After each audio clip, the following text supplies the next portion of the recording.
The problem of getting as much figurines as I did is that now I have no space for them.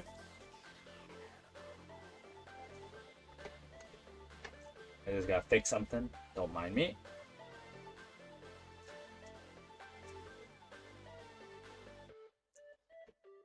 Let me know if the audio is good on your end. I think that's almost everything. I left the pins in the other room. Maybe I'll bring it back later, but... I mean, I already showed you guys that last time, but...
Camera weird? What the heck?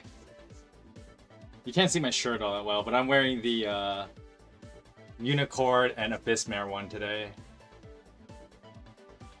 I wish it was an easier way to actually have it capture on camera, but can't be helped, right?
Don't mind me, I'm just doing something.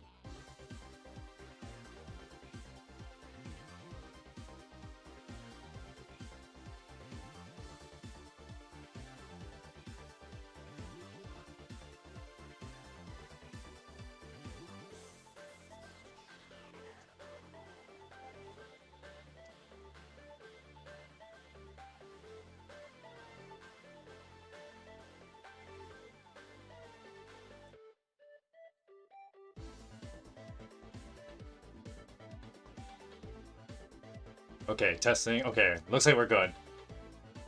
I have to like be super careful because I got the headset thing kind of working, It's the whole audio jack thing is kind of funky. So, hello and welcome to the stream, Parson. I don't know what to call this. I called it like the supplementary video because I did say that I was gonna do like an unboxing video because I had to like kind of rush the end of Monday's stream. But I think instead of doing that, I might as well just kind of do a part two. But I didn't want to call it like podcast 31.5 or something silly like that. So instead, we're gonna kind of just do a kind of part two on air, but it's gonna be a lot shorter because it's mostly like I'll finish telling some stories that happened like near the end of the trip because I know I rushed that a little bit. Mostly talk about Akihabara because that's really like the bulk of the final parts of the trip. So why is this so out of order? No, it's not. Okay, I'm just dumb. So I'll start the slideshow with me at Pluck with some of my buddies. And from there we'll okay, how to not screw this up.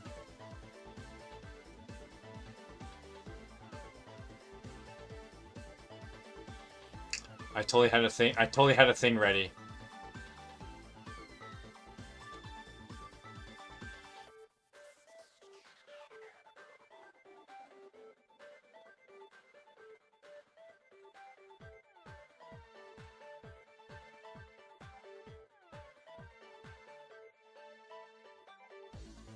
Hang on.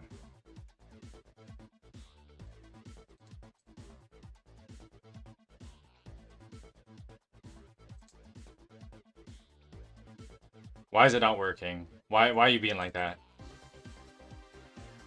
I'll just do it like this and change it accordingly. And I'll tell more of the Akihabara story as well. Well, because I've like, I effectively went there like four times or something like that. That explains a few things. Hey, meme god. Whoops. Welcome to the stream. I just messed it up. Oh no. There. If you're not sure what is a store is selling there, it is sex toys. Come on, why you gotta be like that? Why you gotta start a stream like that? Hashtag terrible passer, I guess, guys. But anyway, yeah. So today's agenda is we're gonna finish up the Japan trip story, mostly like me talking about Akihabara and basically stuff I bought, and then I'm gonna unbox those today. I've unboxed some of them already on last stream, so I'm showing them off again a little bit. Anyway, so this was me and some of my buddies that I met at the D4DJ music festival, and we went out for some curry and just had a grand old time hanging out. Oh. There you go. Okay, so skipping over, we went to Akihabara because it was super close by. And I just took pictures of random buildings and stuff like that because, you know, you're in the big city. It's one of those things that, like, there's just tons of people everywhere because, well, to be fair, I'm from a relatively small place. Before someone goes like, well, Vancouver isn't that small, it's like, nah. If you go to a big city, you realize how small a place like Vancouver actually is. So one of the stores we definitely had to check out was Gamers. Because, of course, as I mentioned last stream, Gamers is the other store that had D4, like, Bushiroad music, I guess you could say. And that had, like, D4DJ, Bandori, etc. So we had to check out there. The other one being in Ikebukuro and Mix-A-Live. But I already told you the story about me going there. So we went to Gamers. A little bit of fun trivia. In D4DJ, there's actually a story where there's a Groovy Mix story where several of the characters go work there for a while at Gamers, And then they decided to pull like the weird doofiest thing where in universe the D4DJ characters interact with Digi Kara, which is another anime. And Digi Kara is like a weird anime. It's like about an alien girl ends up on Earth, and then she tries to blend in with normal life, with human life, and she ends up working at gamers. And so the D4DJ characters interact with them. And so I was pointing out in my Christmas series of D4DJ that like, yeah, there are aliens in universe and they've interacted with them. Because I guess it just do feel like that at times. Yeah, a bunch of cool stuff there. I mean, if I had way more money, I'd buy more, but then I run into the other problem, which I did run into, was running out of suitcase space, which I will show you some of that later. There was a little collab with Onimai. I talked about this quite a bit last stream. And I already unboxed it last time with the, I did buy one item from there, and it was a Kaede keychain. Because Kaede is the best character in that story. Well, at least I like her a lot, so... I mean, my hero's a great character too, but the whole point of the story is that like my hero's supposed to learn to be a better character, because my hero starts out as a crappy character. But I mean, that's a classic, you know, hero's journey, but with funny twists and something like Onimai. More Nakano merch with the quintessential quintuplets, because of course. And when I see nice pictures of Nino like this, you gotta take a picture. There was a lot of Quint merch, which, once again, if I had more money and more bag space, I might have bought more, but I didn't. Like, some of those pens look really cool. Maybe I should have got one. Definitely a Nino pen would have been pretty cool. And I already loaded up on, like, pins and stuff like that with the D4DJ stuff. So... why is YouTube chat being doofy? Let's refresh it. I don't know, maybe it's just OBS, or maybe it is YouTube itself, but it's being kind of mad doofy. Anyway.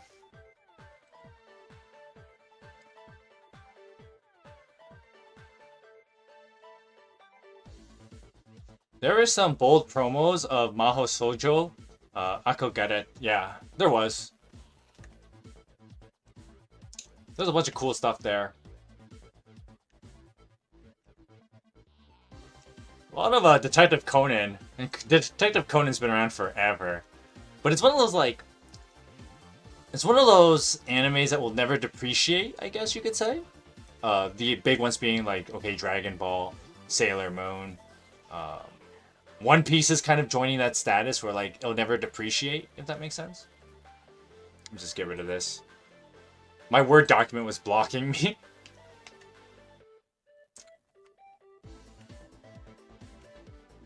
Spy X Family merch. I oddly didn't buy a lot of that. Let me check among my stuff here. If I actually bought any Spy X Family. I don't think I did. I did get one Quint pin. Let's unbox that now.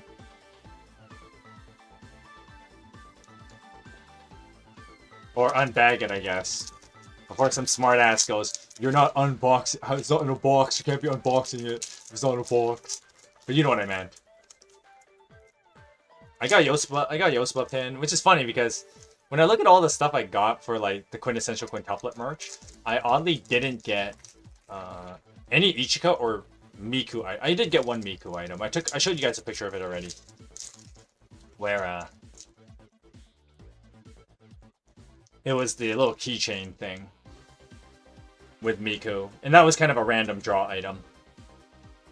I did get this Yosuba one. Where's my Yosa bros in the chat? But Yosuba is mad cute. I mean, they all are. I mean, it makes sense because they're quints. They all look the same.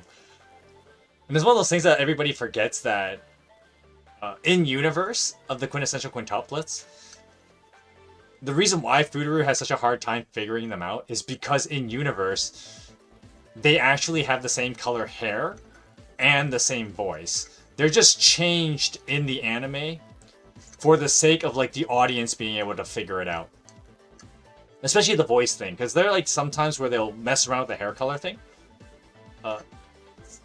From time to time when they want to confuse the audience. But for instance, it is weird. You would think it is kind of doofy where like Miku has brown hair, which makes no logical sense within the narrative. But it's done that way so that the audience can tell Miku apart from all the other sisters. And then like Itsuki's like hair is really, really red. But in the manga, it is explained that they all have like a lighter pinkish hair. And the reason for that is because it's mostly a weird mix of their mom, who has a darker color, like the red hair. And then the dad is supposed to have like light hair. It's very possible that he's like a blonde. And so that also leads to the possibility that the Quints are like half Caucasian. Whereas Fururu is more Japanese, which is why in the first season of the anime, it was a little weird to see Fururu had blue eyes in the first season of the anime. Because I guess that was an artistic liberty by the studio. But for the Quints to have lighter hair as well as blue eyes does make sense. Because it's supposed to be their way of showing that they're actually like of mixed heritage. But then, like, one of the things with Yosuba, it's funny that they gave her orange hair. But in universe, they all have like the pinkish hair, and it's kind of funny that like Nino is the one. Nino and Ishika are the ones that are given that color. But artistic liberty just being weird for anime purposes. Okay, I gotta check something here. Why does it do that? Whatever. I guess every time I switch scenes, it'll mess up the voice, the chat, so it is what it is. Oshinoko. I need to get back into that series, actually. It's been a while.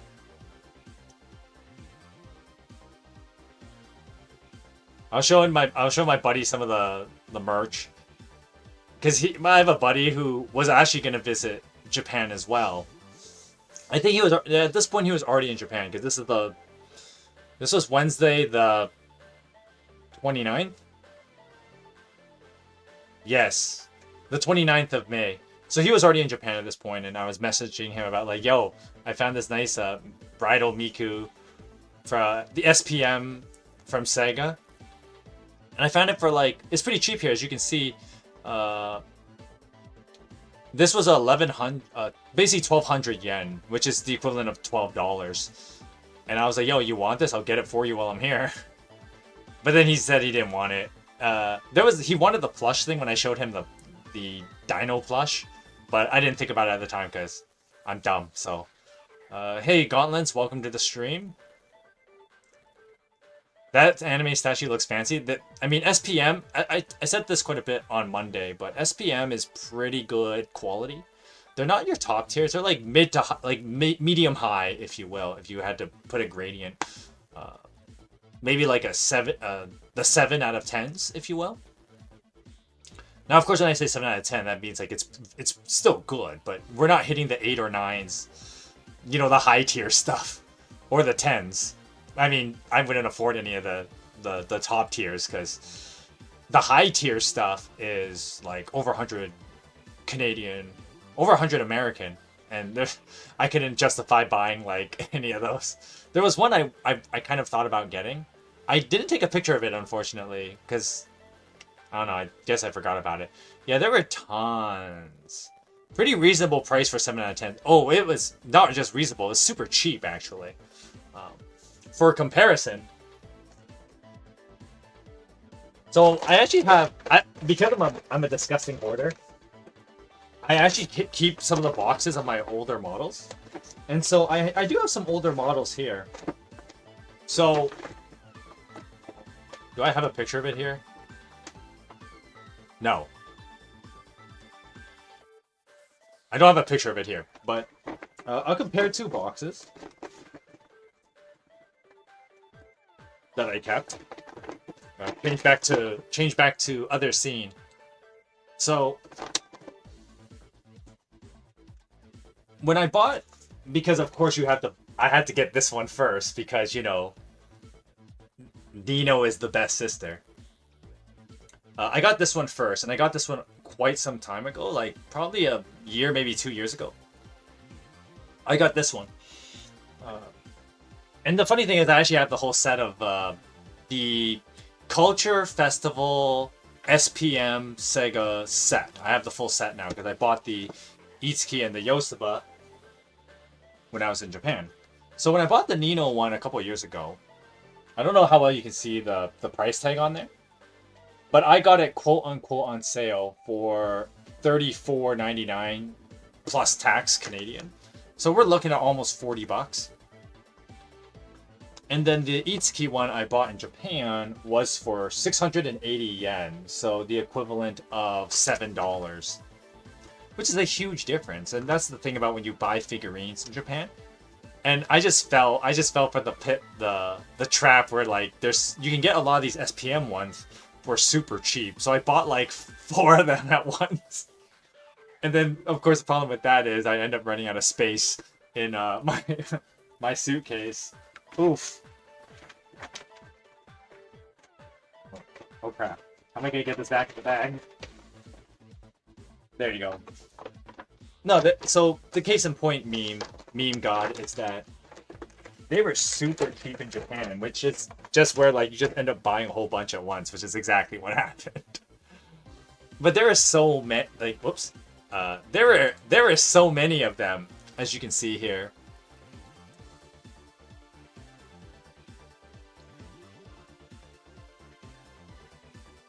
And so we were just looking at some stuff in Akihabara. There was a place called the Super Potato, and it had a bunch of old school video games. Although it's kind of one of those things that looks kind of silly. We're like, why would I buy a Super Famicom? I think it's the Famicom. Is this a Super or no? This is an old school Famicom. The original Famicom. Why would I buy a Famicom for over $200 or 21,000 yen? Like, are you out of your mind? That's not happening. But it does look mad cool. Look at some old school video games. Like, no one would buy like a Super Famicom Final Fantasy IV, as good as that game is, for 3,000 yen. It's just not. That's unrealistic. You know something I was thinking about too, because my friends were talking about it in the Discord a couple days ago. They were talking about how like it's a little bit scummy that game corporations do this, but basically they crack down really hard on like the emulation community, and the whole idea is that people extract, if you will, games online and play it through an emulator. And the reason why most people emulate games, minus the filthy pirators who don't want to pay money for modern games, but most people do it, and I'm guilty of this too. But I do have a self-justification for why when I do it. I'll explain that a little bit. I know it sounds terrible. Hashtag terrible pastor, but the reason why a lot of people emulate games is because you can't get older games now. Where am I gonna? And more importantly, I wouldn't be able to like stream a Game Boy Advance game on the channel without emulation.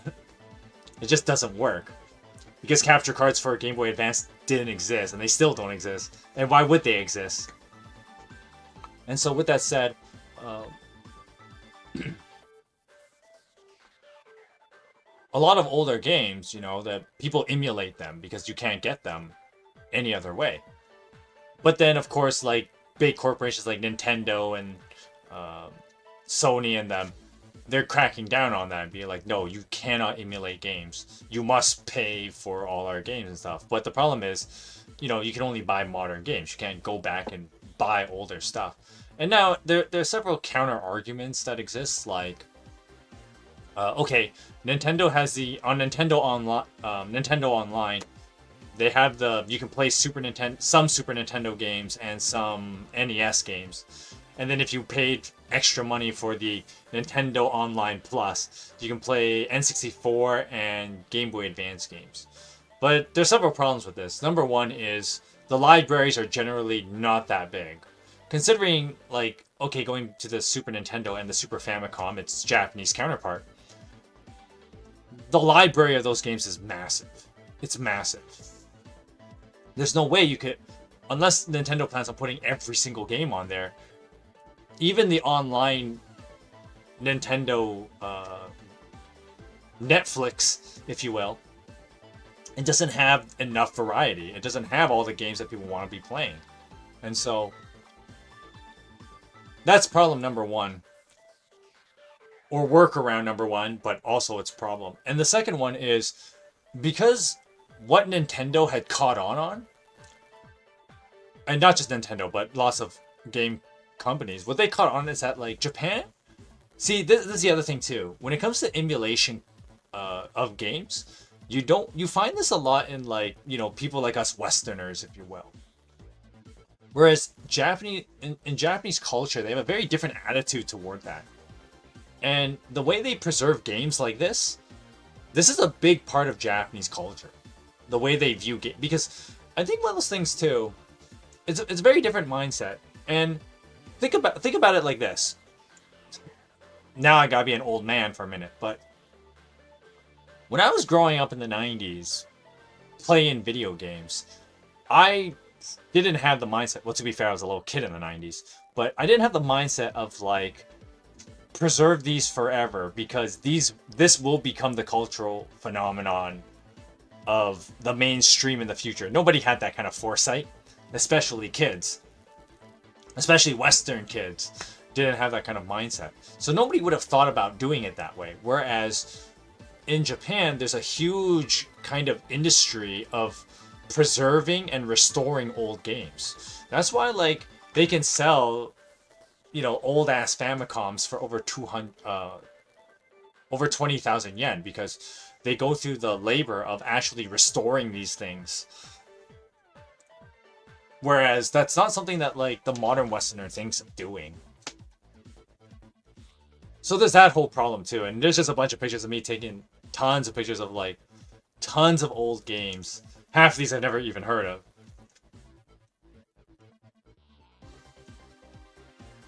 I mean, these are fast, like, skim pictures, because to be fair, I didn't want to hold up, like, my buddies that were also looking around in the store. But there's just a whole culture over there of them preserving old games. And people be willing, and the other crazy part is that people are willing to spend the money on this. Like, like, this is the modern Westerner in me, but, like, I look at, like, Street Fighter Alpha 2, as you can see in this picture. I'm like, there's no way you could convince me to pay 4,000 yen on Street Fighter Alpha 2. Like, that's an absurd idea to me. But it's a thing over there. People do that. If you really got the hankering for the Super Famicom games, because, to be fair, the Super Famicom and the Super Nintendo by extension is the GOAT. It's like collecting cars, I suppose. It is. It is. Just so many things. Look at that. Donkey Kong Country 2 for, like, 2,000 yen. Like, and then a bunch of Famicom. Game Boy. And then, like, oh god, it's like, as I cycle through more pictures, you're just gonna see how old I feel, whereas, like, PlayStation 1, or just the PlayStation, I guess, is considered super old. To be fair, the PlayStation's, like, what? Mid-90s? So, like, mid to late 90s, and so, like, you know, that's a long time ago. It's like, the mid-90s is almost 30 years ago. Oh god, it's almost 30 years ago. Oh. So some of these games you're seeing here are, like, 30 years old.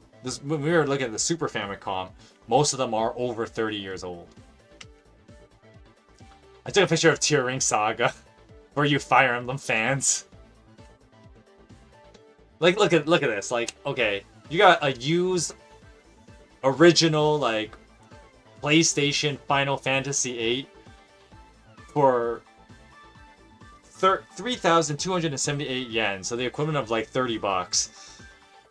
If I said you had to pay that much for an old, like the old disc, like people would think that's a preposterous idea. Chrono Trigger on the PlayStation for almost $40. It's crazy. Cute little Goomba. I had to take a picture. Oh no, it's happening. PlayStation 2 is retro games. To be fair, I've been out of the teenager, like, let's put it this way. Being a teenager is half my lifetime ago. And so if I said the PlayStation 2 was my teenage life, like, yeah. It's a while. PlayStation 2 is retro. It's all those crazy things too, where like I remember when being a young adult watching YouTube videos, and then like the angry video game nerd was like talking about original NES games and Super NES games. But nowadays he can like review a PlayStation 2 game and it's considered old. Like, oh, makes me feel ancient. Oh, it gets worse. It gets worse, doesn't it? PlayStation 3 is considered old. Like, oh, Nintendo DS. Ah, get me out of here. Did I take a picture? It looks like a couple like Nintendo 3DS. Are you for real, bro? In a retro game store? Oh, because you can see Fire Emblem Fates. Pikmin, you can see here 3DS is in a retro game store. Like, oh no. I'm old. See, and there's like PS2. I don't know if there's any PS3 games in here. I think there were some earlier, but I guess I just skipped them. More used games, more fun pictures, anime girls, because you gotta take pictures of that. Hashtag out of context. I took a picture. I don't know if you can hear it, but there's a little bit of water noise now. I'll try and talk over it. Yeah, you will notice, you'll see my reflection in a lot of these pictures, because I'm not very good at cinematography with my phone, obviously. Well, in general. But here's some crane games, and this one's like kind of crazy. So basically it's like I didn't take a picture of it, but there's a stick. The crane is a stick, and what you're supposed to do is school idol master. I think this one's idol master. But anyway, so the crane, the crane, you move it, and what's supposed to do it goes into the hole, as you see here. And then it pushes the thing a little bit, and then it goes up. And so the idea is you pump in money for the thing to keep pushing until it falls over.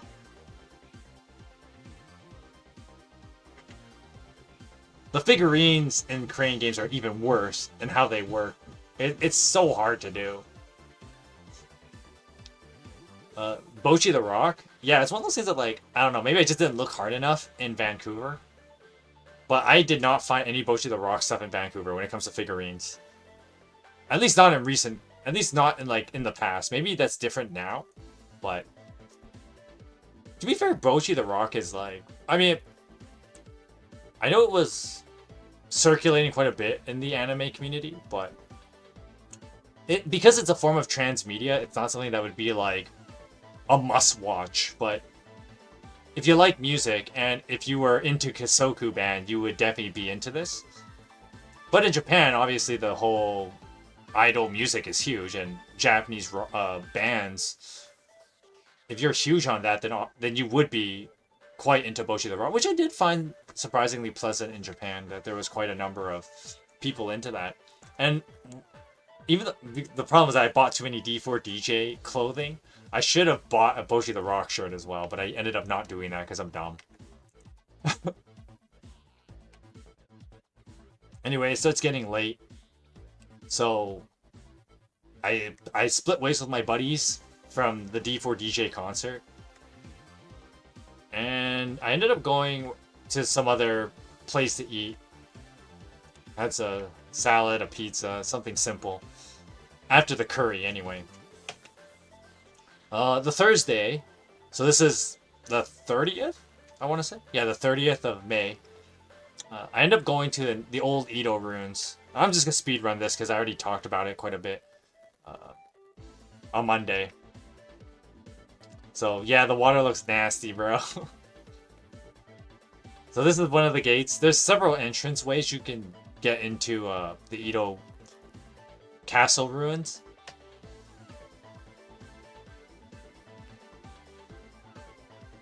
Pictures, me taking pictures of walls. You're gonna see a lot of that. So Tenshudai is what the place is called. At least the castle itself, because you have the castle, and then you have like the rest of the area that would have been the old Edo castle grounds, if you will. That's all now a park, where it preserves, you know, the scenic nature, if you will. As you can see behind me, that's some of that park. And so this is me taking a picture from the upper... So basically you can climb up the base of the old castle. Because the funny thing is the castle itself is actually not that big. So when you think of like... Well, to be fair, this is the Edo castle. There's other feudal Japan castles that are a lot bigger than this one. But I didn't go to any of them because they're far out of the city. But basically, the castle itself in the Edo castle is not that big. It looks big because, once again, I'm taking a picture of like the park area, but the place I'm standing on is actually not that big. So I took some pictures of that green life.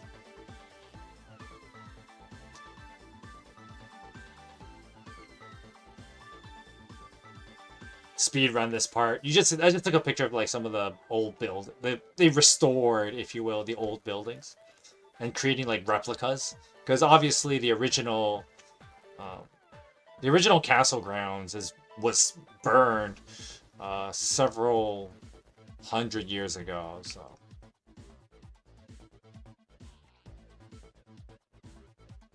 well, not even 200, not even quite 200 years yet. So it's weird just call it a couple hundred years ago because we haven't hit that 200-year mark yet.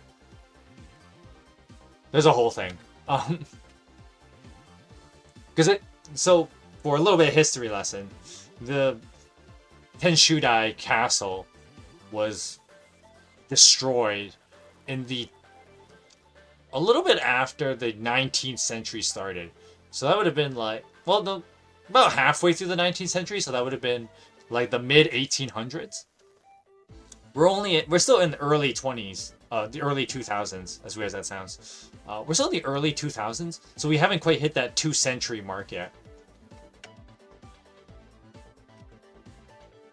There was a cool thing called the Fujimi Yagura turret. It's basically a big watchtower that sits on a little hill.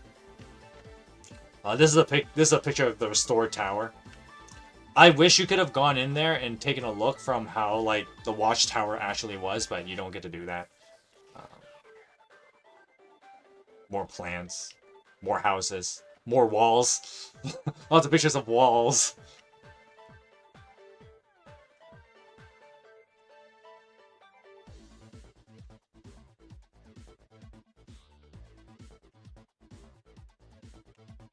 Walls, gates.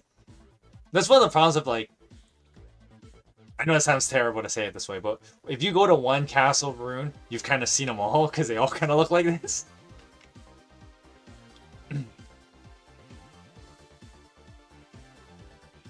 Picture one of the gates. Me leaving the place, basically. Very well preserved walls. I mean, that's the thing about stone walls, is that they hold up. I mean, that's why in the ancient world, people like made big deals about stone sculptures. Because stone can last for a pretty long time if you do it right.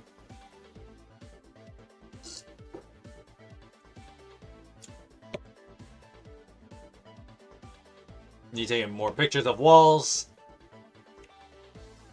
And then just me going around in Minata, which is the section of Tokyo where the Edo Castle was. So just going around, have some food, had some udon because udon is mad cheap. I already talked about this part. I had some pudding.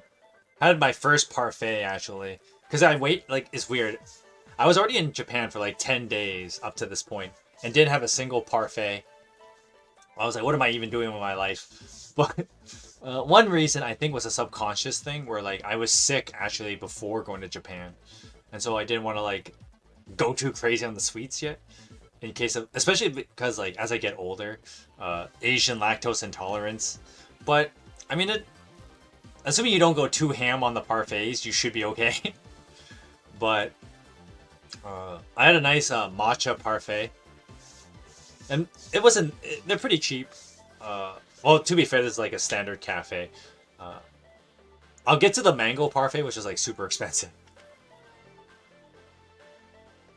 Yeah, I already went over most of these pictures, so I'll just skip over to when I get back to Akihabara, and then we'll start unboxing stuff. Skewers.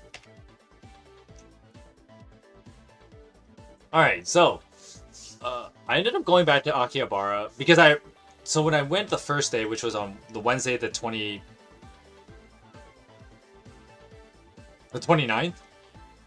I ended up going, that was kind of more impromptu because I was hanging out with friends, but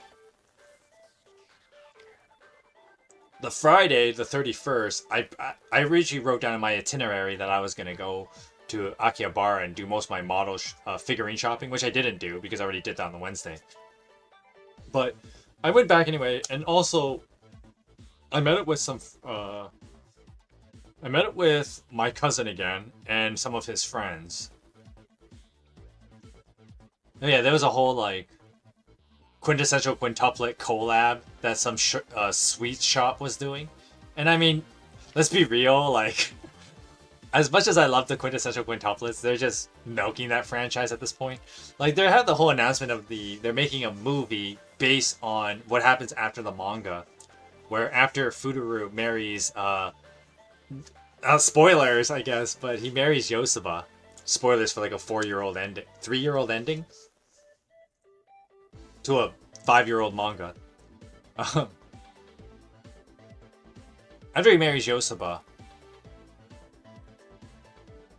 there's a whole thing where like the original story ended that they were gonna go on their honeymoon, and then all the other sisters gonna tag along, and they all do a let's see where we want to go, and they all point different places, which is kind of silly, because if Yosuba's the actual bride, then she gets to pick, which is probably what's gonna end up happening. And it was also meant to mirror like Fuduru recalls when they did the exact same thing in high school, and there was a whole thing there. There was a whole Love Live collab before this. I mean, once again, they just cycle through different anime collabs just to pump money. It's basically what it is. Anyway, I took some pictures of the Quints because, I mean, I have to. Why would I not? It would be a sin not to. Okay, I was just okay, so there's just some cute little panda statue I had to take pictures of. Anyway, I went to this foot relaxation place, I guess, and what you do here is you can pay like 1,200 yen, where you basically sit, you put your feet in some nice hot water, and you sit there for 45 minutes, which is not bad for 12 bucks, or 1,200 yen. You can't see it all that well in this picture, but that's the water. And I put my feet in the water, so your foot pick again.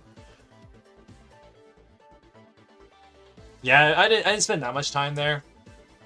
Well, I mean, you just spend the 45 minutes, but not much else happens, right? You just sit there. You drink they give you a cup of tea. I decided to spend the 300 extra yen for a cup of coffee. Did they have fish in the water? No. There were you could have had the option to put a rubber duck in though, which is like whatever.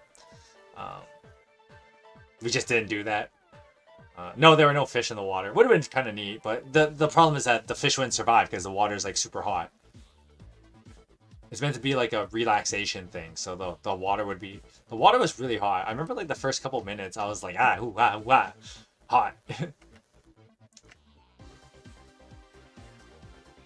I went for some steak. Why not?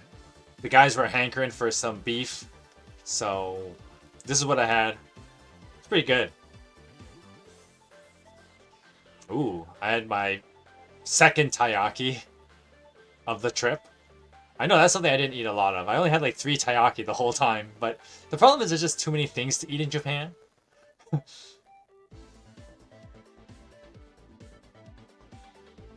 Went to a Good Smile pop-up.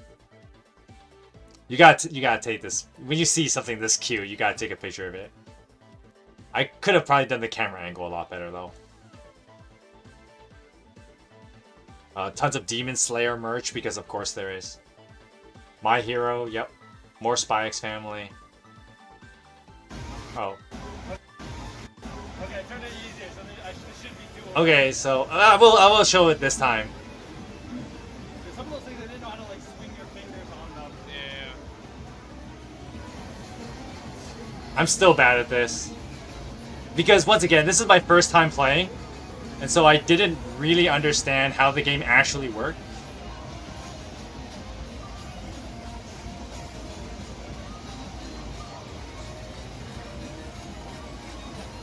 While you watch me be terrible at rhythm games, go ahead and throw your questions if you have any. This is like 2 minutes, so...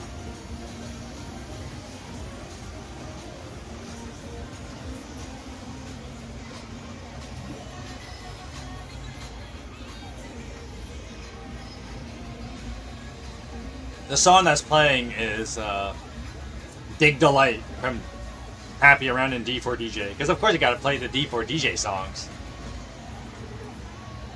What kind of D4DJ fan would I be if I wasn't? See, I did not know how that worked. I figured out what that does.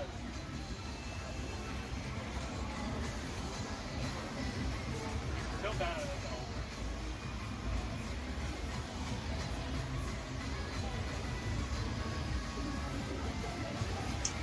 See, I didn't quite get that, like, you have to move your hands to a certain elevation and then really hit it downward.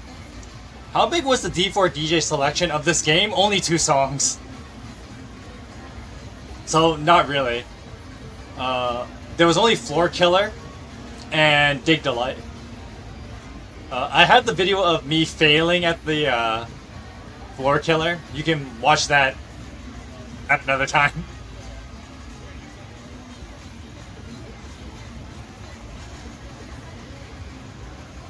It's one of those things that, like, I mentioned this last time, but...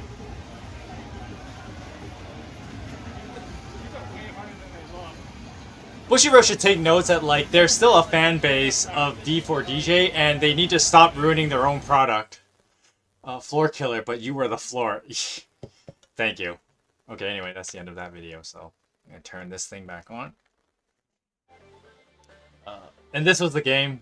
It's a pretty fun game. I ended up playing it a bunch more times, so I'll jump in back and forth through time a little bit in this story, but I go back to Akihabara on Saturday and Sunday. Yeah, so I basically spent 3 days in a row there. Saturday, I played so much of this game. I did not film myself doing it because I didn't have someone to film me. As you can tell, someone was filming me during that. My cousin. But it would have been nice if I had someone to film me when I actually got better at the game. Tons of Gundam models. I had to take a picture of... Is it this one? No. Where is it? This one. D4DJ tweeted it's coming to... What do you mean recently? That's what I was just playing, Mean God. Chinithia, right? That's what I was playing. Or Chinithium. With an M, not an A.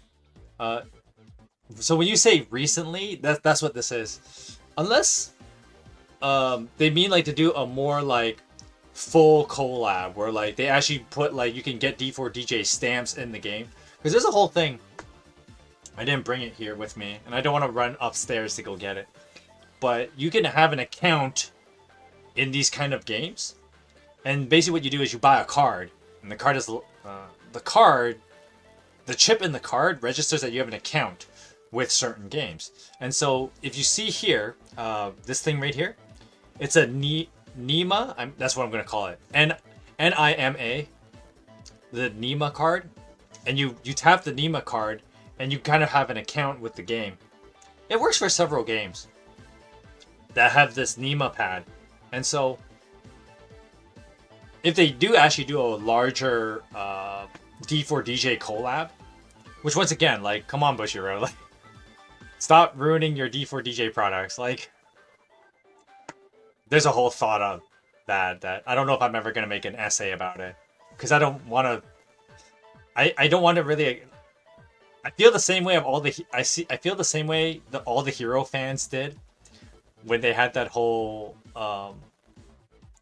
Hero being like delusional and they character assassinated her, and then now Bushiroad did it again with Saori. It's like, no, why would you do that? Bushiroad Rose, come on, meme god, you know what channel you're on. I roast them a lot, because look, if you don't want to get roasted, don't screw up that badly. It's not a difficult principle. If you don't want to be made fun of, don't mess up so badly. It's not a difficult concept. Anyway, some Gundams. I had to take a picture of this set because there's Gundam Wing, so you have Wing Gundam, you have Shenlong. I think Death Scythe is in here, isn't it? No, I thought it was Death Scythe in here. Was it in one of the other ones? Maybe not. I guess not. It just had Wing Gundam and Shenlong.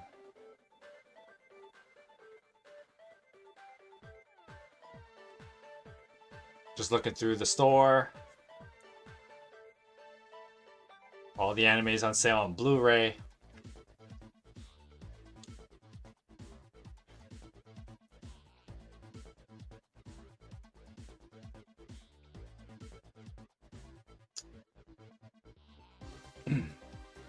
The Magikarp Taiyaki. I saw this Star Guardian Ari. This thing was like, look at that. It's like, I don't know how well you can see it. Let's zoom in a little bit. Look at that. Whoops. Oh, now the chat's in the way. Go back out a little bit. I go like, there you go. And it was like 400 yen. That's the equivalent of like, I don't know, 220 bucks. It's a lot of money for this thing. But look how nice it is. Like, look how nice that looks. And Ari is one of the best looking champions of League of Legends. So, not a hot take, and you all know it.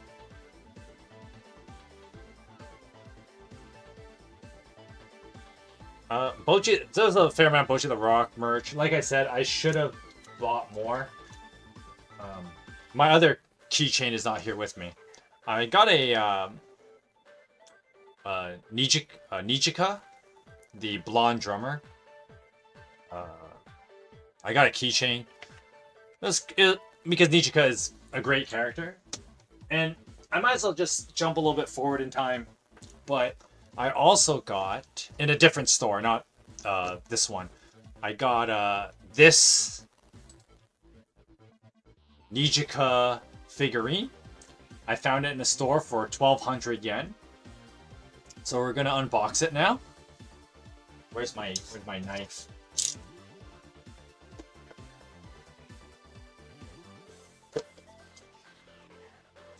I did do most of my figurine, and I bought a fair amount of keychains. Nijika is the GOAT. She's great. I love Nijika so much.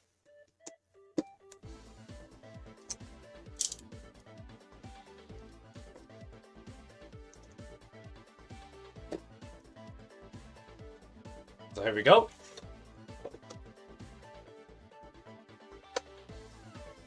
So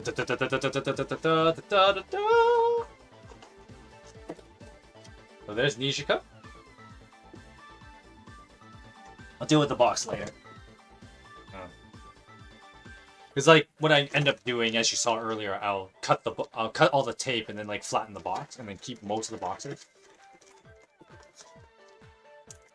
Which is more like a weird hoarding nostalgia thing. No. So there she is. Should probably get the can for it. Yeah, I'll deal with the garbage later. Alright. Where? Oh, that's interesting. They only put a peg in one foot, so she can actually rotate on this thing a little bit. Not really, I guess. But there she is. There's Nichika.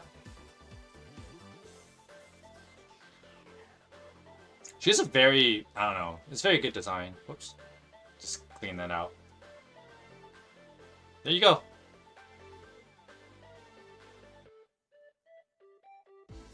I do agree, she is a great character. She could hang out with the Quints for a while. But yeah, there's a...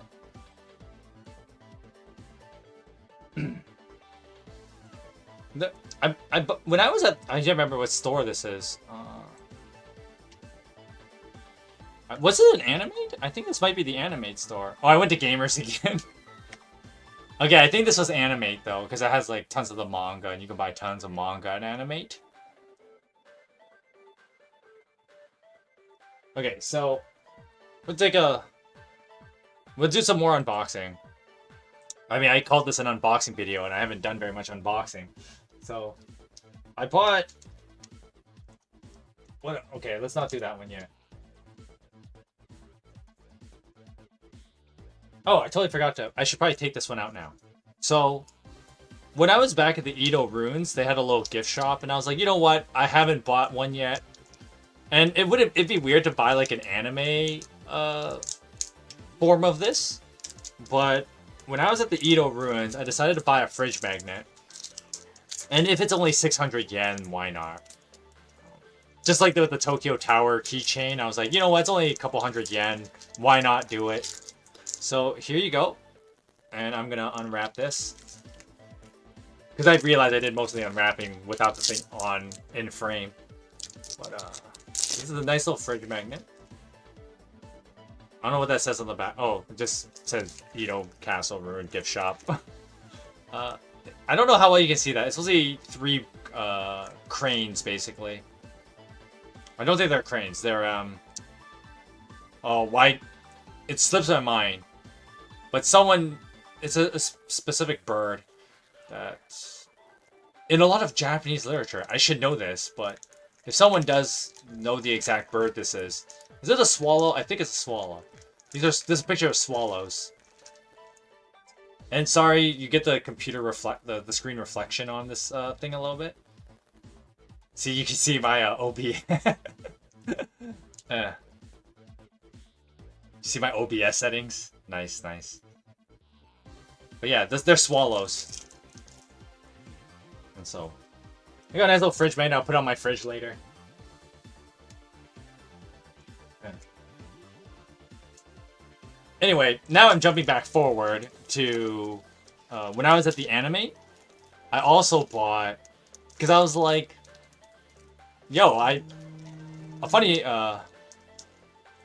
story, actually. When I was sick a week before going to Japan, since I was...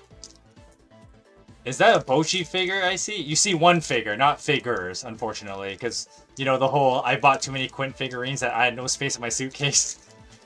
But anyway, hey, Ubeya, welcome to the stream. But anyway, back to my story. So, I was sick because I got like a stomach flu basically before the Japan trip. I was like super worried because if I couldn't go, it'd be like, no, right? No D4 Fest for me. But after all the hard work, I went to get tickets and order the plane ticket and everything, right? But anyway, while I was recovering from being sick, I was, I'm not doing much. So I decided to watch through basically the entirety of Fearin Beyond Journey's End. Because I remember when it first came out, I only watched like 2 or 3 episodes, like not that much. And because I guess the problem with that anime is that it has a very slow start. So I lost interest.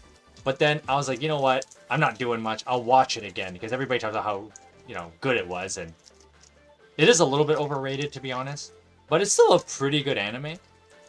But with that said, I was like, okay, I'll get some... I got a Fearin acrylic keychain.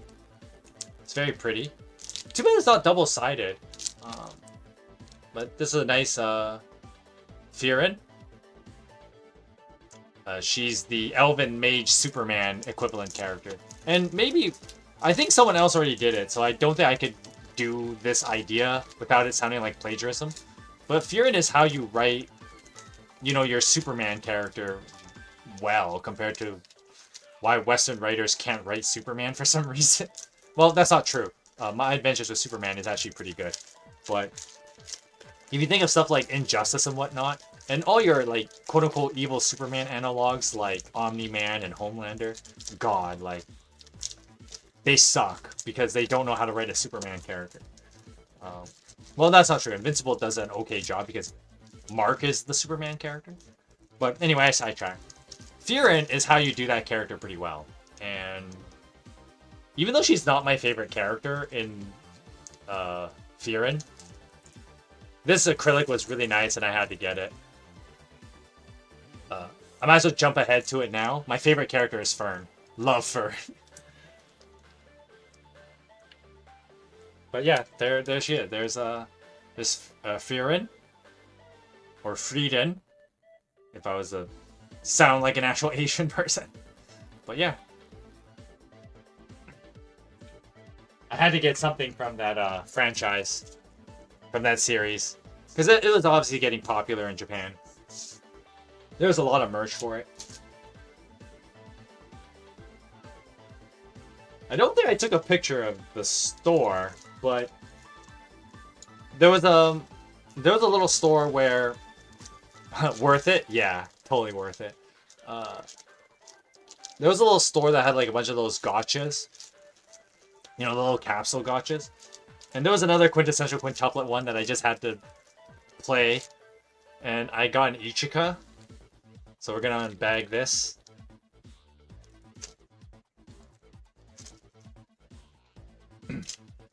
I'm also like...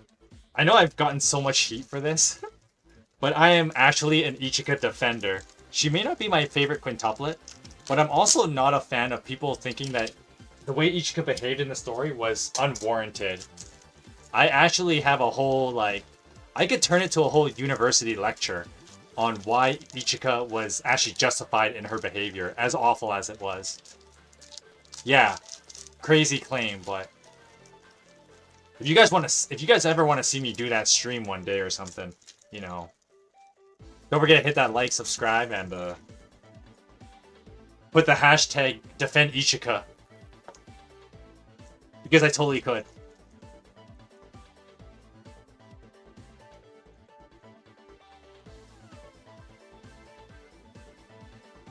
Alright, how the hell do I...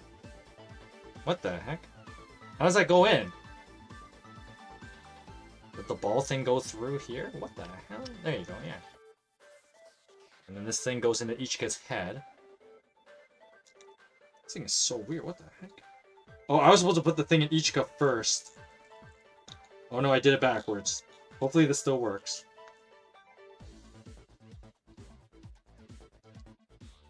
It's kind of weird. See, I think something went wrong here. I don't know why. But she's not staying on. Like, it's not actually balancing. Like, I don't know. I'm forcing it to balance, as you can see. But as you can see back here, that I don't know. I must have did something wrong. I'll have to figure it out later. But there's Ichika.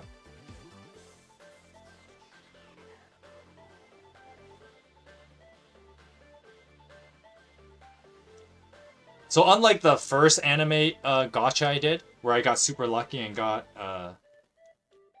Nino, I got Ichika this time. Now that, once again, there isn't a Quint I dislike. Although I still have to tier them, Nino is the best one. Guess putting it on the table will fix it. No, I kind of fixed it. I just made sure the ball sits in here properly. See, she stands fine now. Oh, she won't be on frame if I put it here. Oh well. Put it there anyway. She's a friend of Nijika if you need to imagine where she is right now. Let's go, yeah. Alright, what else we got? Maybe I'll do a couple more slides and maybe it'll become relevant. So, let's jump back to the slides. Me looking at some manga. I went back to gamers. Because D4DJ, of course. Oh yeah, so I took a bunch of pictures of a bunch of like, what was the game called? Why, not Vanguard. There's another, Weichschwarz? Weichschwarz. I think that's the game. Yeah, Weichschwarz. And there was like a bunch of cards for Weichschwarz, and there was the quintessential quintuplet collab. There's the D4DJ collab. And I just had to take a picture of it. Bochi the Rock collab. Yeah, it's just some neat Weichschwarz stuff. The reason why I was at the card store was because one of my cousin's friend, he wanted to buy a bunch of card sleeves. So we were just going around stores and I took a picture of this because it looked cool. You got your card placemats.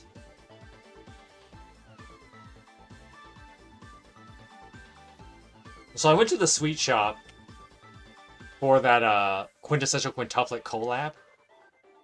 And yeah, stuff sold out. There was like a little teacup I wanted to get, but those were just sold out so fast. D4DJ, more popular than you thought? Not really. Not in comparison to all the other stuff that's out there.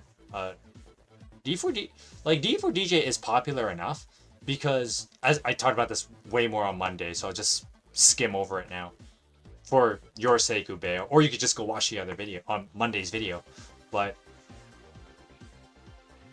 the card stores are usually right around the anime. So, well, I mean, in Akihabara, everything is close to each other. But, D4DJ was popular enough that Yokohama Pacific National Hall was full. And that place sits like 30,000 people. I think. Or it's over 20,000, but not quite 30,000. It's somewhere in that ballpark. And the place was full. Both days. So that's at least 20 to 30,000 of us that are all like, yeah, D4DJ. So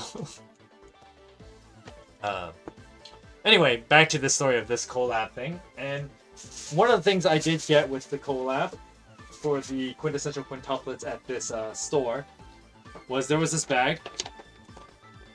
It's a cute bag. Should show the older sisters first. So you have Ichika, Nino, and Miku. Hang on, I'm dumb. There you go. Ichika, Nino, and Miku. And the other side has Yotsuba and Itsuki.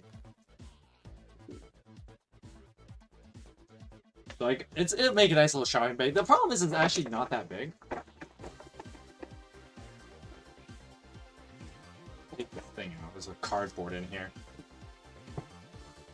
It's not that big. It's very small. Though it doesn't make for like the greatest shopping bag. Unfortunately. But I had to get it because it's my quints, so.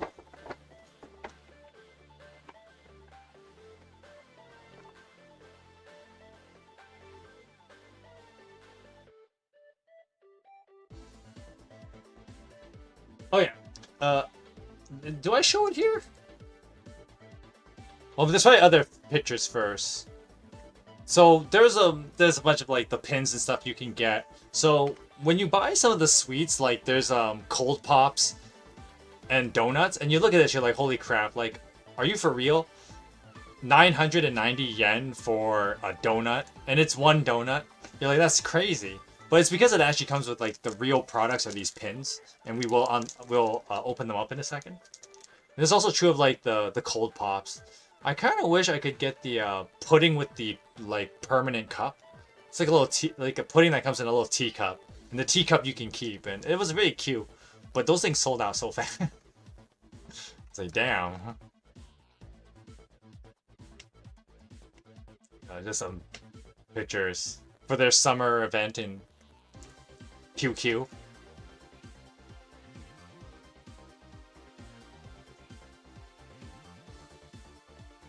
Okay, so before I do the next part,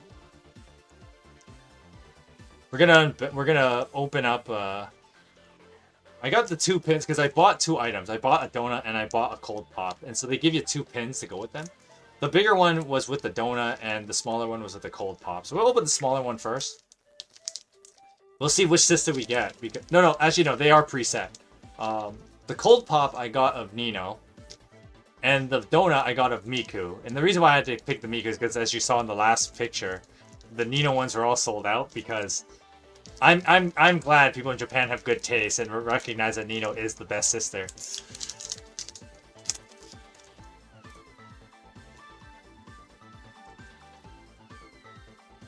Oh, it's just all of them. That's kind of neat. I thought it was like a Nino specific one, but that's kind of neat. Looks like a little puzzle piece. Has all the sisters on it. It's kind of hard to see. I'm sorry about that. But because the camera can't focus all that well on the acrylic plastic.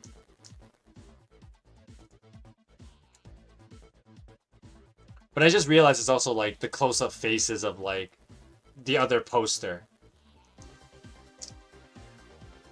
There's a whole chain thing I have to attach it, but I'll have to do that later. No, I'll do it now.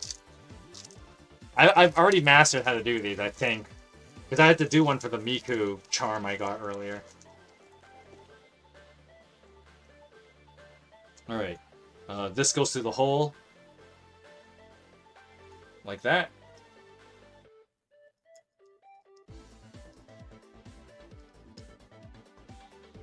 And then this little ball thing goes through here. You have to force the little... There you go. Nope. This part's always a tough part. Okay, I can't hold it up and show you guys on camera while I do this. I have to, like, actually focus like this. Huh? That's a very, very tiny gap there. No, I can't do this now. I have to do it later. I don't want to eat too much time doing this. This is how we ran out of time on Monday's stream. I was too busy trying to figure this thing out. There you go. No, I actually got it. There you go. There you go. Nice little keychain. And this one came with the cold pop. Or ice pop. Which is just like a stick of sugar, basically. I mean, everything is just sticks of sugar at this point. Alright, so we got the next thing. This one's definitely a pin. I can feel it's a pin. And I think it's a Miku one, because like, it came with the Miku donut. You know, the donut that cost you $10? Or 1,000 yen, basically. So here we go. What the? Oh, wrong one. That was awkward. Hey, where's my Miku pin? Oh, this was from the anime museum. Wrong one. Wait, where is it? Is it not here? Maybe I opened it already. Where is it? I'll have to find it later. That was awkward. This is the wrong one. This was from the manga museum. Build all that hype and then mess it up. Well, I've already eaten enough time, so let's move on. This stream is not going to be that long because I do have to do something before. I'm actually joining a buddy stream later because he wants to play Dead by Daylight, and so I'll probably play with him this evening. So Miku looks different. But'll fail. Anyway, there's a bunch of different. So there's a building, and it had a bunch of different like themed cafes in them. That's how Japan does things, because, you know, there's not a lot of horizontal space. You build towers, and then, like, you know, every floor has their own thing. But one of those floors, we went to the Monster Hunter Cafe. Oh wait, that's not yet. Monster Hunter Cafe. And I got this sick coaster with it. That I am using right now. Well, I was using it.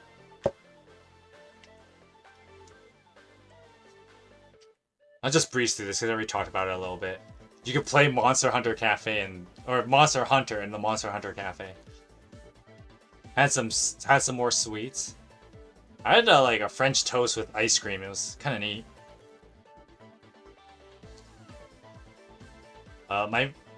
My friends had this very sugary parfait. Like, look at those things. Those blue things there is just literally a block of sugar on top of other sugar.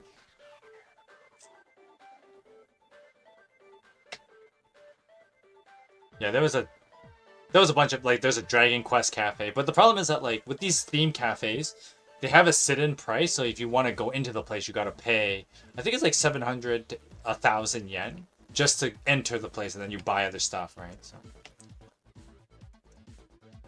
we're checking out the Warhammer store for a quick second, because it's there, and Warhammer is mad big, no matter where you go. Some more figurines. More acrylics. It's a shame that there's not a lot of Xenoblade Chronicles merch. Like, what you see here is almost all of it. The only thing that there was more of is that if you look down, there's like a bunch of books you could buy. There's not much, though. But I only took the one picture because I suck at photography. It is what it is. You can't see it here, but don't worry. I bought one to the... I think it was... No, you can't see it. Down here, there's M, or as I called her in my Xenoblade Chronicles 3 playthrough, Mio Prime. And I got the Mio Prime acrylic. Boom. So we're going to open this one up. Because when I played through Xenoblade Chronicles 3, I love Mio so much. He's a great character. I know everybody loves Uni a lot more. Well, to be fair, Uni's way hotter, but I like Mio's character, and I liked her character, like the whole dynamic of her being M as well. And of course, there's the whole thing with like how Noah being N and Mio being M, and their dynamic with their their older selves. It's an interesting dynamic, but anyway, this is M. Boom, M, or M, and because they have a little nameplate, and then okay, so I got this a little bit of a process. I have to open both the acrylic and its stand. So let's open the stand first.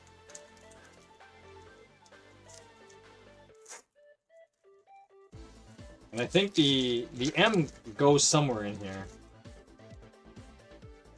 All right, I gotta figure this out. So this is what the stand looks like. And the M goes in the front.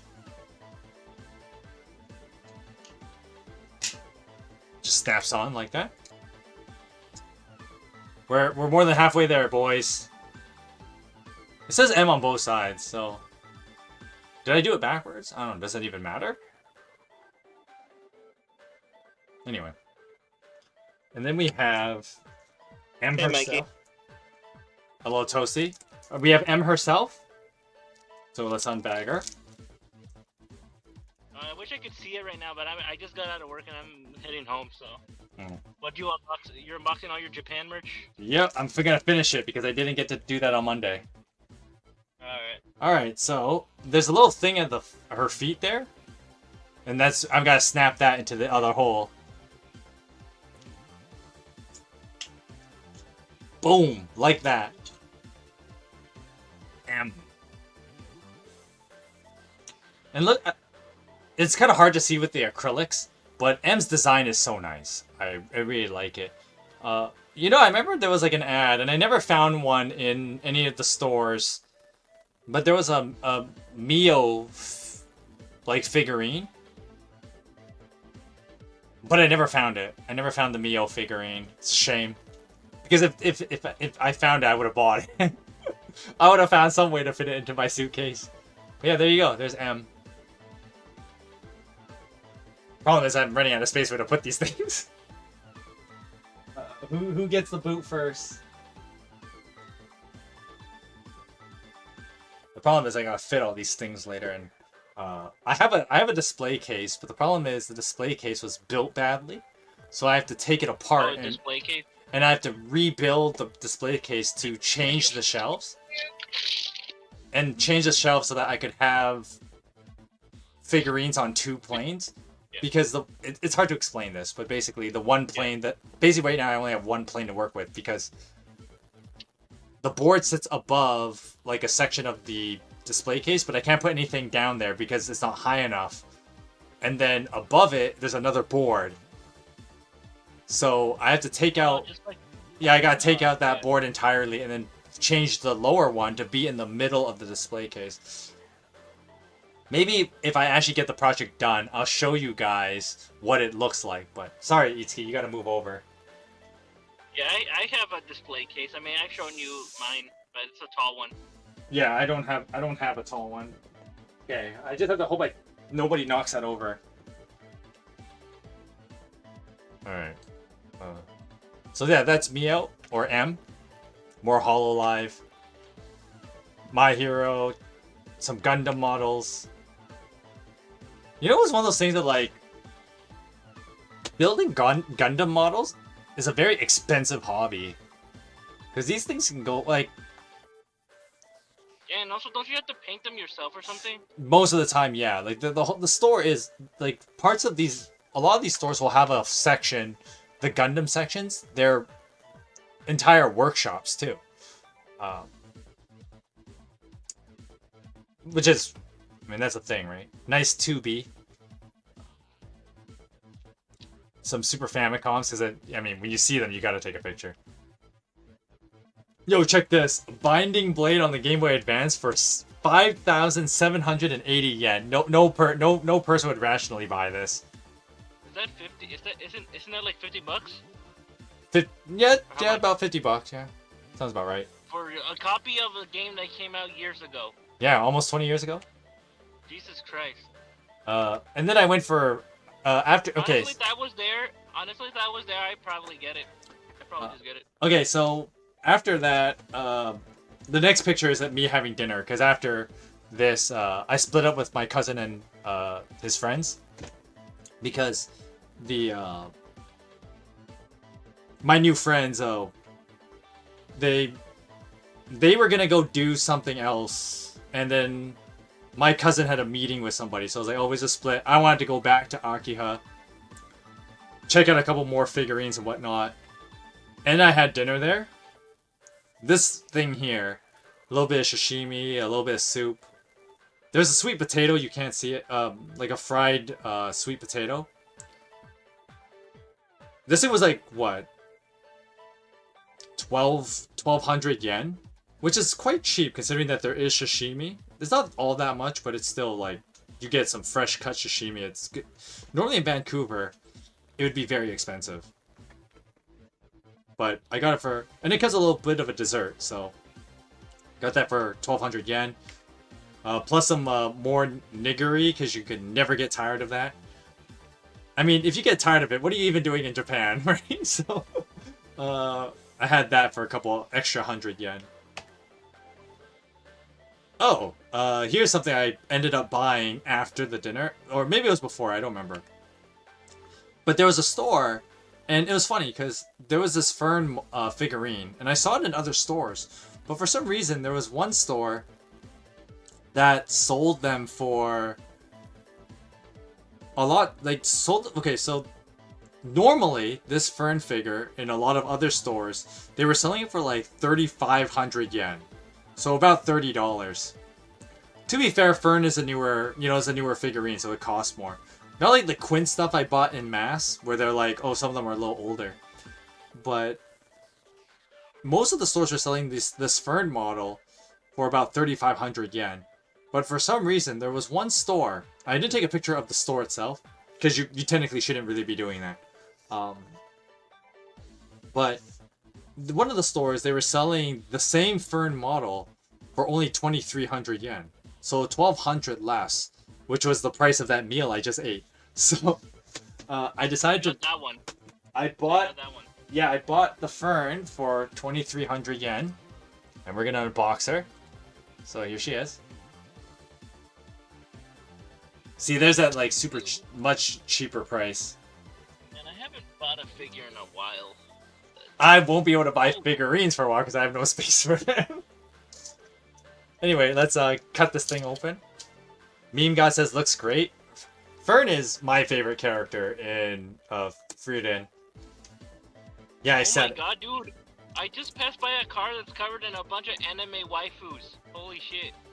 Yo, I didn't take enough pictures of like. Picture of that. I just took a picture here. Look, I posted in voice related. Well, I'll have to check it. I'll have to check it later. Yeah, I'll post it. I'll send it to you later. But like, yeah, I literally just took a picture of it. Holy shit! At the same time, it's not that surprising. Anime car epic. Well, Meme God might want to see it, so maybe I'll show you later too. Yeah, I'll post it in the voice relay right now. I'm driving right now. So Yeah, I was at you should be focusing on that. Anyway, let me get this thing open. What the? Okay, I should be careful with this thing. Man, seriously, the guts to have that on your car out in the open. So, No, man, people. that guy's got balls. People gotta embrace their inner weave at times, and it's one of those things that like. Hashtag terrible pastor at the same time, actually a good pastor. It's one of those things that like.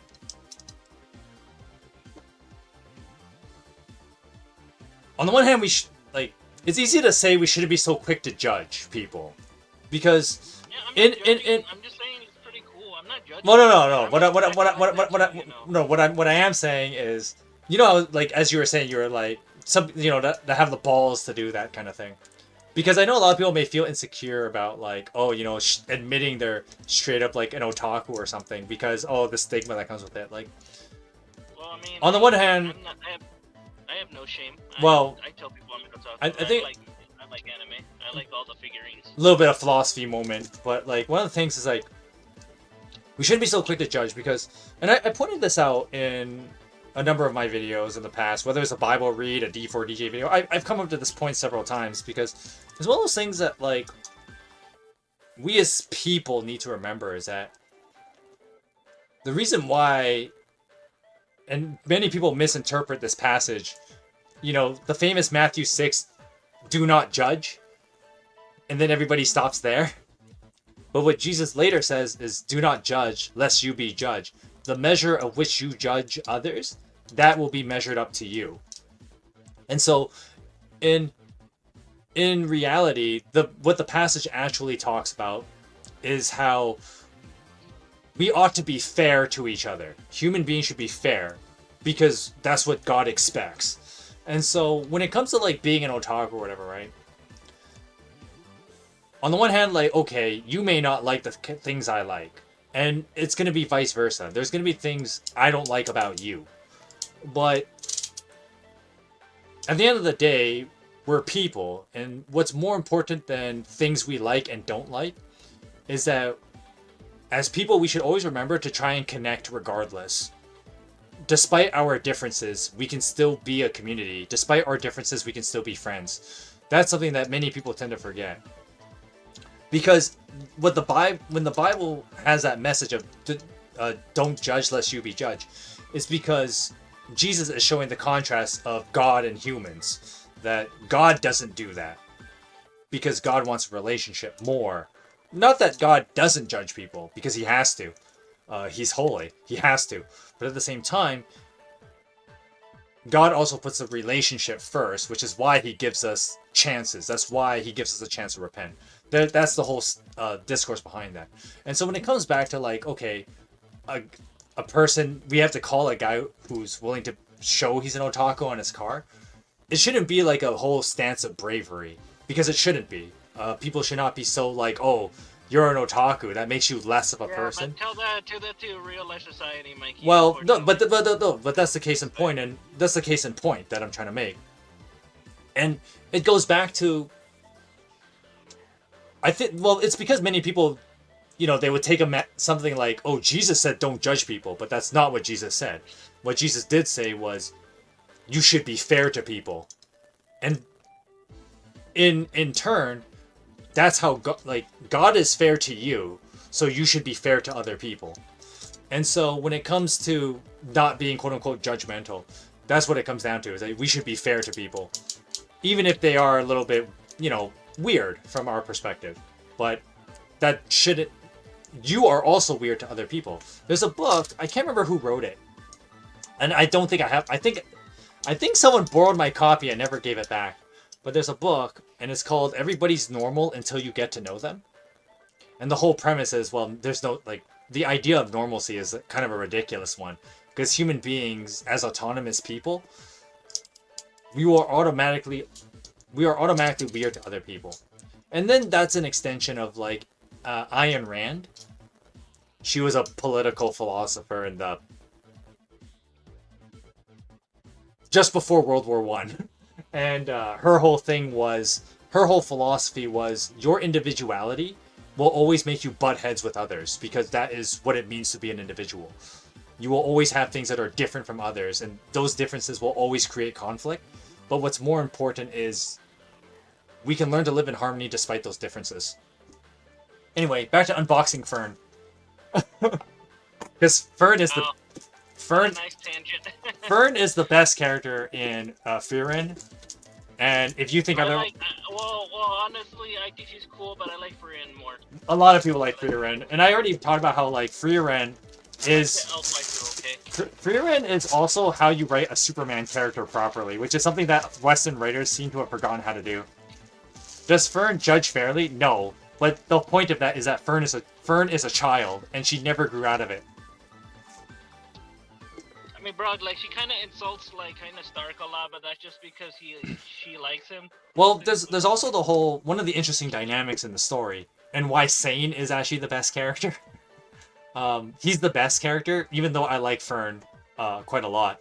Sane is the best character, because Sane understands what it means to actually be an adult. Because the problem that Fern definitely has this problem, and Frieren by extension.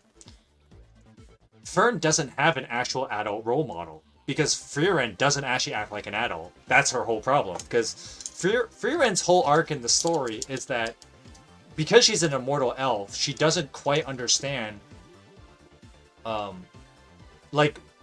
nuance. Frieren's world is very black and white, which to her credit, there are some places where you need that. That's the whole why episodes oh crap. Which ones was it where they fight the demons that go into that one town? The demons that look like people. And so yeah. Frieren has a very, what we would view as a very black and white stance. That Frieren's all demons are evil. Yeah, I remember that, because it turned that demon was raised like a normal, Yeah, person. And of course there's the whole... She understood, but the demons don't have, emotions like people do. Yeah, and so... They have the exact same thing, so they're different, and that's why what the demon did, they assumed they were doing good, because, stuff, but then, to everyone else, it was what the fuck are you doing? Yeah, and part of that story arc, what makes it good, why it's well written, is that when we look from Heimel's perspective, Heimel thinks he's being the mature adult by having more nuance. However, when it comes, the point that the story makes is that when it comes to demons, that doesn't exist. The adult nuance doesn't exist in the demon world. That's kind of what the story was trying to tell you. And so Frieren has a childish perspective, but when it comes to fighting demons, it's the right one to have. Which is kind of an ironic take on the whole modern storytelling. Because there's a lot of modern anime and Western stories that, we oversympathize villains. Even monstrous ones. But Frieren's just nah, we're gonna go back to basics. I'm just gonna kill them. I don't care. I don't care. And so, anyway, what's that got to do with Fern? So the fact of the matter is, Frieren acts very childish, and she is immature in a lot of ways. So Fern doesn't actually have a good quote-unquote, good adult role model, I should say. So Fern actually acts very childish as well. And so her relationship with Stark is basically two children who don't know what they're doing. Which Sane constantly comments on. He's like, why are you a bunch of children? Like, if you like each other, start dating. Like, grow up.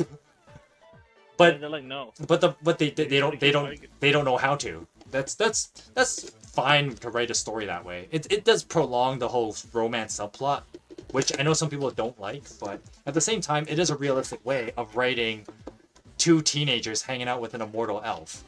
Because once again, Frieren has no urgency to grow up. She's immortal. Yeah, I mean, like, that's the whole point. Like, Oh, she's that's immortal, so she interesting. doesn't really care because she's like, I can live forever. Like, Yeah, she has no reason to. Huh. The funny thing is the box is pretty big, but the figurine is actually like, because she's sitting, the box is way bigger than it needs to be. Yeah. I don't know, that was just weird to me. Anyway, I'll deal with the box later. By the way, this is the last figurine I'm unboxing on stream because I did buy one more, but it's not for me, so let's bring her out of the bubble wrap and into the real world. Oh, what the? Huh, she has a hand that's not connected yet. Oh, I see why. Okay, that's why. It's because it's not level. That's weird. See, she's missing a hand, but I have the hand right here. that was kind of weird. Okay. While you do your ordering food, this figurine is a lot. I'm done. I'm done now. But like, yeah. So like, basically, the whole thing with that whole demon stuff, where you know how she's in the prison cell, and the demon tried to like kill her immediately, but Fern is so strong, she just doesn't care. He just like. Well, because they had to. Like, and then he actually cut off his hands, and then the demon's like, hey, wait, and it's like, nope. Yeah, because. Frieren is how you rate. Frieren is how. An interesting take is that Frieren is how you write. Imagine like Superman comics after all the rest of the Justice League die because Superman outlives them. That's what that story is, and it's actually done fairly well. Like I get that. Like I know it's also a hot take that like I think Frieren is the anime as a whole is a little bit overrated. It's not as like everybody says, oh my god, it's the best anime. It's not. But I think it's still pretty well written overall. I think Frieren is well written overall. And a big reason for that is because one, Sane is a great character, and I hope he comes back soon. All right, I'm gonna give Fern her hand. How does this work? Okay, I see it. I think the reason why they started Fern without her hand is because they didn't want it to get damaged in the box. Because her, like, the way she's supposed to look... I gotta put a weird angle. This is how she's supposed to look. So, this part, they didn't want this part to, like, get damaged, risk breaking in the box, whatever. So they started it separate, and then you just kind of pop it in there. But it's designed that she sits, like, she can sit on her hand as well.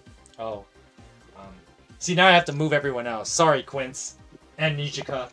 And M. I gotta move you guys. There's not enough space. Give me a second. Oh, this is bad. I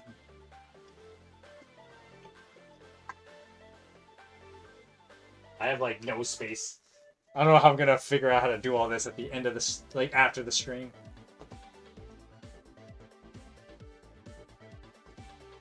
Oops, too low, too low.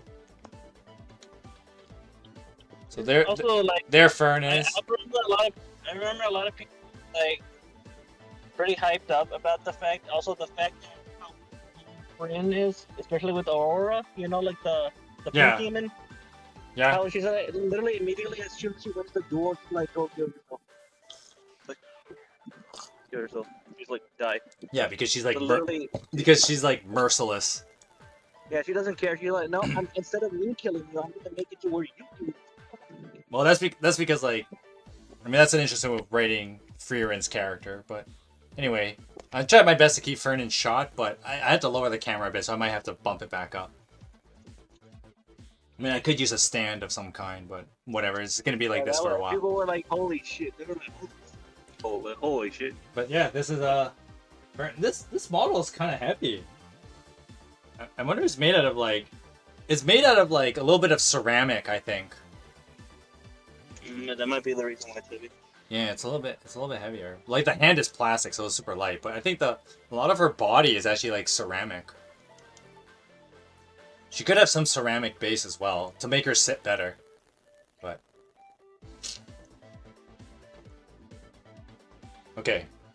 You know what's funny too? Brian's GPVA voices the little girl from Spy X Family.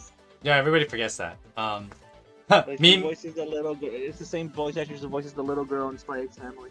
Well, because good actors can be many different characters. Meme God says smart handling. Good quality. It is good quality. Totally worth the $23 or 2,300 yen. Whoops. Back to this. This was me eating the desserts I got for the Quint collab. So I went back to Akiha on Saturday, but before that, this is June 1st, Saturday, June 1st. Before that, there was a little street market, so I decided to walk through it. And just took a picture of all the people. There's a lot of people just walking through the street market. People just setting up shop, selling things. Pikachu vending machine, nice. It was super cute, so I had to take a picture of that. Club Marion, which is like a famous crepe franchise in Japan. Some snacks, had to buy some. I don't know, I just saw this and I had to take a picture. Had some takoyaki, because of course you have to. Picture of people straight up cooking it though. It's an art. Look how majestic that is. Like you can see from like right to left, like the less cooked ones because they're still cooking them, and then what they look like when they're more like well done. It's art. It's beautiful. Super good too. And then I had a crepe, but then I guess I have a picture somewhere of me eating it, but I guess it's for some reason the camera thing is weird and crap. Anyway, not relevant. But look at the prices of these things. No wonder Toa of Photon Maiden is such a fat girl. Because look at this, like when you can get crepes this cheap, I can easily see you eating like a lot of them. Look. I'd probably eat a bunch of those. Look, there's a whole story in D4DJ where the Photon Maiden members have to take care of Toa because she gets sick, and what you learn in that story is that the reason why she got sick was because she ate too many crepes one day. That's straight up the reason, and it's hilarious. All those calories. He's like, guys, I don't feel so good. What happened to you? I ate too many crepes. Well, the funny thing is Toa doesn't say that. She doesn't actually tell them that she ate all the crepes. What you learn is that when Saki opens the garbage bin, she looks into it and sees that there's like 5 crepe wrappings. And so it's just, and Saki's just like, really? He puts it together. And she's like, yeah, she's like, really? Hey, so you made us take care of you because you ate a bunch of crepes. Wow, okay. Yeah. Sailor Moon figurines. And then she's all like, I couldn't resist. They're too good. Well, when they're this cheap, I can see why. Because even if you bought, let's say you bought 5, even of the more expensive ones, like this 800 yen one, if you bought 5, you're still paying like just like nearly 4,000 yen, which is still a lot of money. 4,000 yen is $40, but considering what you can else you like. Considering $40 for 5 crepes is actually not that expensive, because in Vancouver, if you go to a crepe stand in Vancouver, first of all, the crepes are not as good, and secondly, they cost you like at least $12 for a crepe in Vancouver. It's expensive. If you get that basically half price here, of course you're gonna eat like a multiple of them. Some Sailor Moon figurines. I can't get the figurine right now because, as I mentioned last time, I bought a bunch of things that I'm going to send over to my sister, including some plushies for my nephews. And my mom already packed them into like a bag to send over. So I can't go get that bag, open the bag, right? Yeah. But anyway. Ruin the prepping. Yeah, so the Sailor, and this is one of those, as I made the point earlier, Sailor Moon figurines, like Sailor Moon herself. Unfortunately, Sailor Uranus is not as popular, but Sailor Moon will always be popular. And so even like figurine prices do not depreciate from Sailor Moon.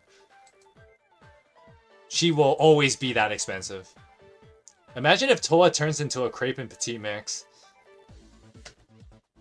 And a bunch of arcade games. Yeah, this Saturday, so June 1st, when I went to Akiha, my big plan was just to play a bunch of video games. Which is what I did. Yeah, tons of like Street Fighter, of course. Some more, I know some of the. I think some of the recent Street Fighter games are actually still playable as arcade games in like Japan, aren't they? All of them are. You can play Like, Street even Fighter Street- 2. I don't see if it's here. I guess I don't Street have the Fighter picture. 6. Could you play like the newest Street Fighter? Oh yeah, there's Street, like there's a whole bunch of machines for 6, 5, 4, Street. Yeah, even Street Fighter 6 has quite a few machines. Street Fighter 4 is still super popular. Like, there's 5 of them here. Street Fighter 2 will always be popular. Yeah, there are tons of Street Fighter machines. Because once again, Street Fighter will always be popular. Nice Nikkei Goddess of Victory poster. It's so pretty. You have to take a picture of this. Do I played that mobile game. I love that game. Play that. Goddess Victory Nikkei. Yeah, the poster was so nice. I had to take a picture. Hey, Jaw, Junior Boys. How come it's showing your full name? Normally you're supposed to be Junior Boys. I'm gonna keep calling you Junior Boys when you're on air because that's what your identity is on there. I saw this sign and I had to be like, why? Why do you have to call it that? Like, why? Why do you do that to people? Why you gotta call it that? I mean, I know why you have to call it that, but the fact you had to call it that is.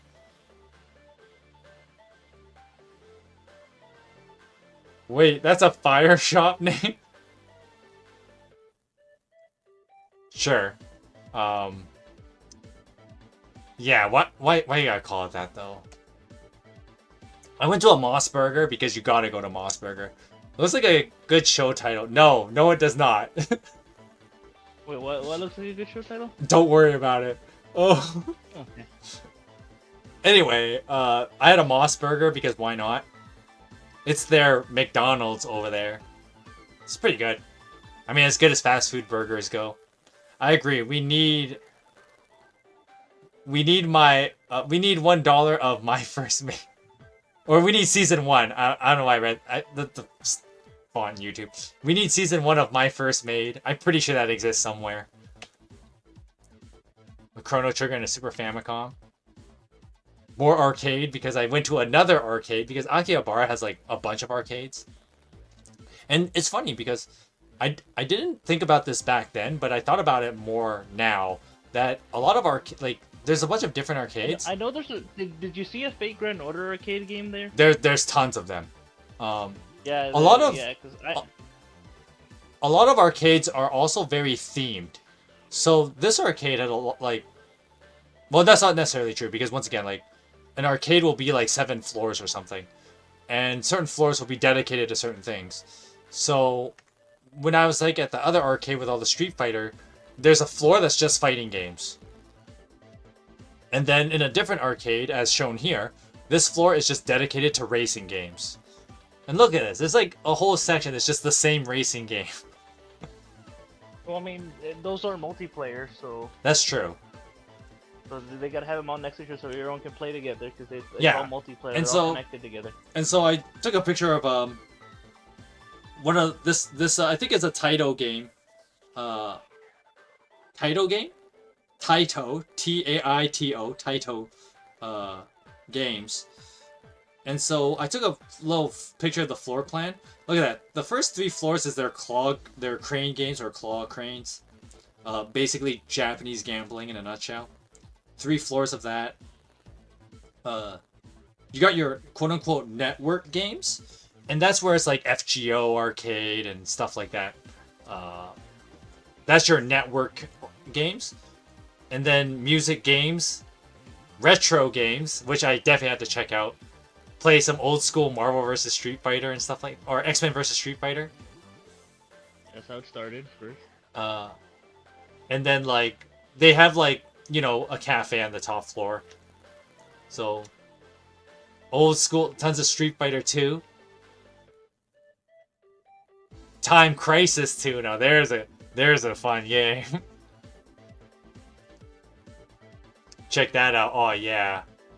They had this weird ass thing in the Japanese arcades, especially when it came to their old, like these old games. Like this is the old Ninja Turtles arcade game, but for some reason the screen, the screen is in the table. So you're like, like imagine if like I had to play the game like this, because if my controllers, if my joystick and my buttons are right here, the table is the screen. It's so weird, and you're like looking down on it like this, and it's like really weird.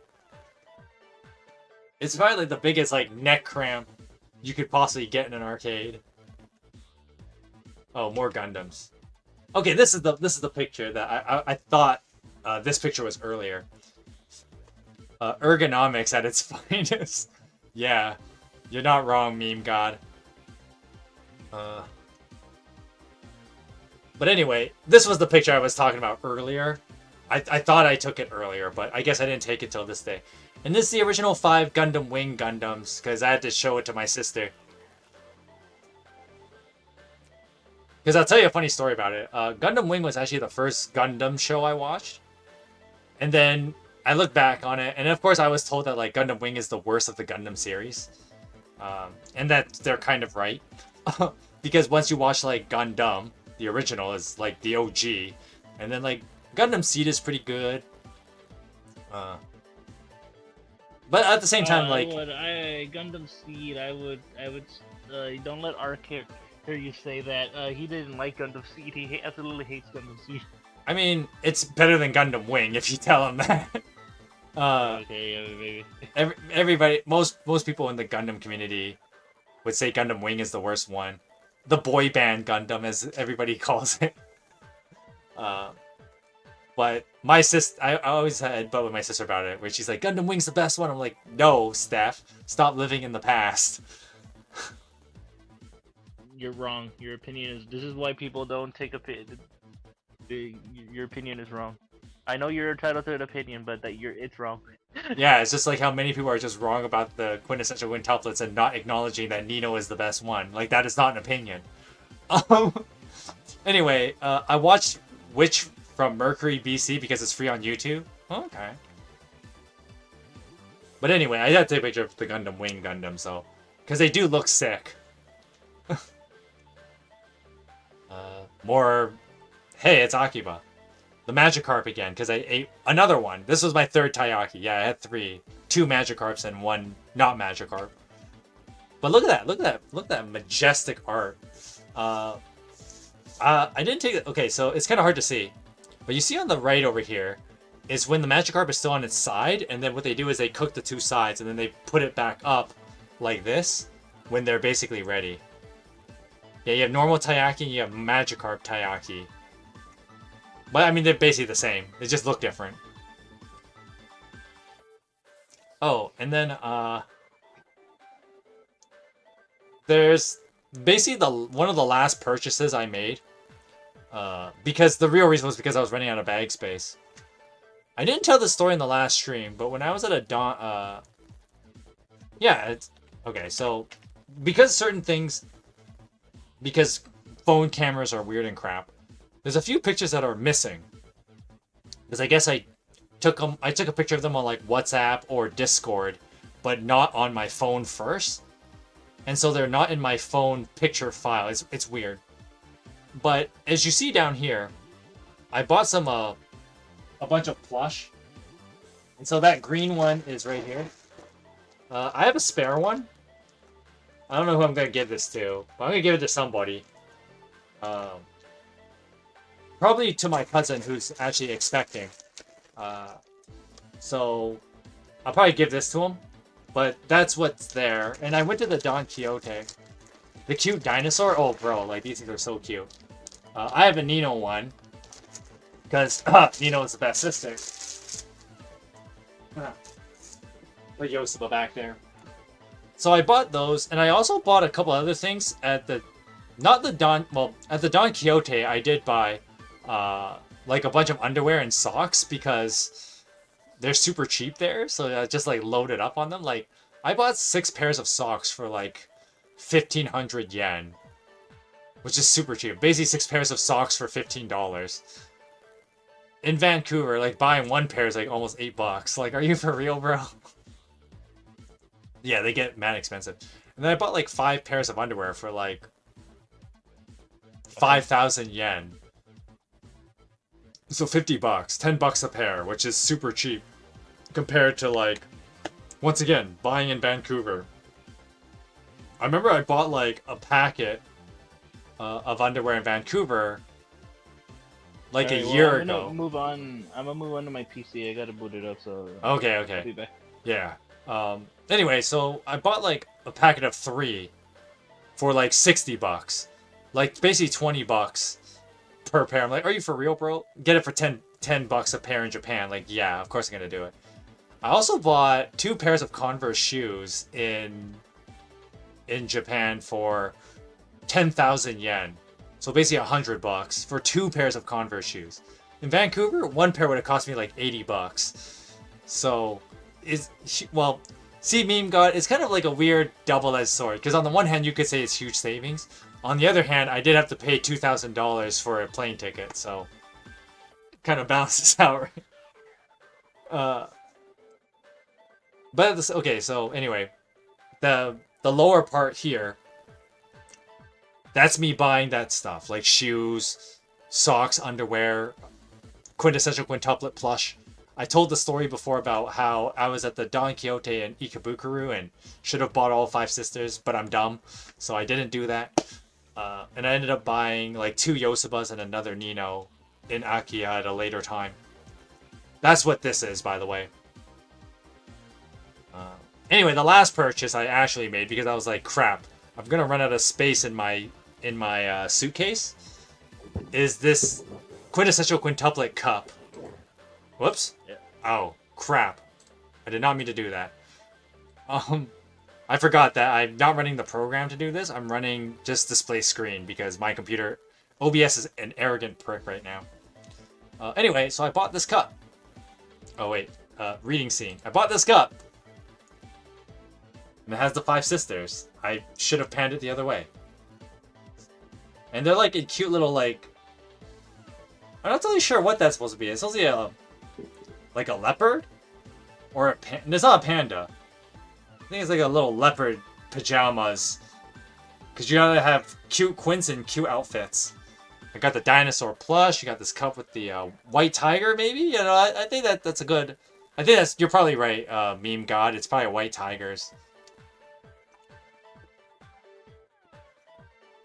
Yeah, it's a nice cup. And it's one of those things that, like... When you go traveling, you gotta get a cup from somewhere. So I was like, I gotta get my quintessential quintuplet cup. And that's a little story about it, actually. So you see here that the cup is outside, so you can see what the cup looks like. And then when you buy it, the guy had to put the cup into the box. And so I had to ask the guy to stuff the box. So when you put the cup in, it's like, oh, could you put like paper and bubble wrap inside the cup so that like it doesn't jostle too much inside the box? It took him a while to get that done. I was like, I held up the line for like 10 minutes. Oh, it is what it is. Oh, right. Back to this. So, yeah, that was the last purchase because I ran out of space in my suitcase. I went for some gyudon, of course, because gyudon in Japan is cheap, right? It's the basic pork bowl, pork and rice bowl. You even get to crack open a raw egg over it. That was nice. Well, the trick is, what you're supposed to do is, you see how they gave me the 2 small bowls? You crack the egg into the other bowl, you beat the egg, and then you pour the egg onto your gyudon. That's how you're supposed to eat it. And it's pretty good. Udon is like all reliable. And they're cheap, so why not do it? A bunch of desserts. In Akiha, I bought a piece of that strawberry cake you see down here. For 1,000 yen, it's totally worth it, because strawberry cakes over there are just like, oh, so good. But look at this, like, look at all these sweets. It's just diabetes calling to me.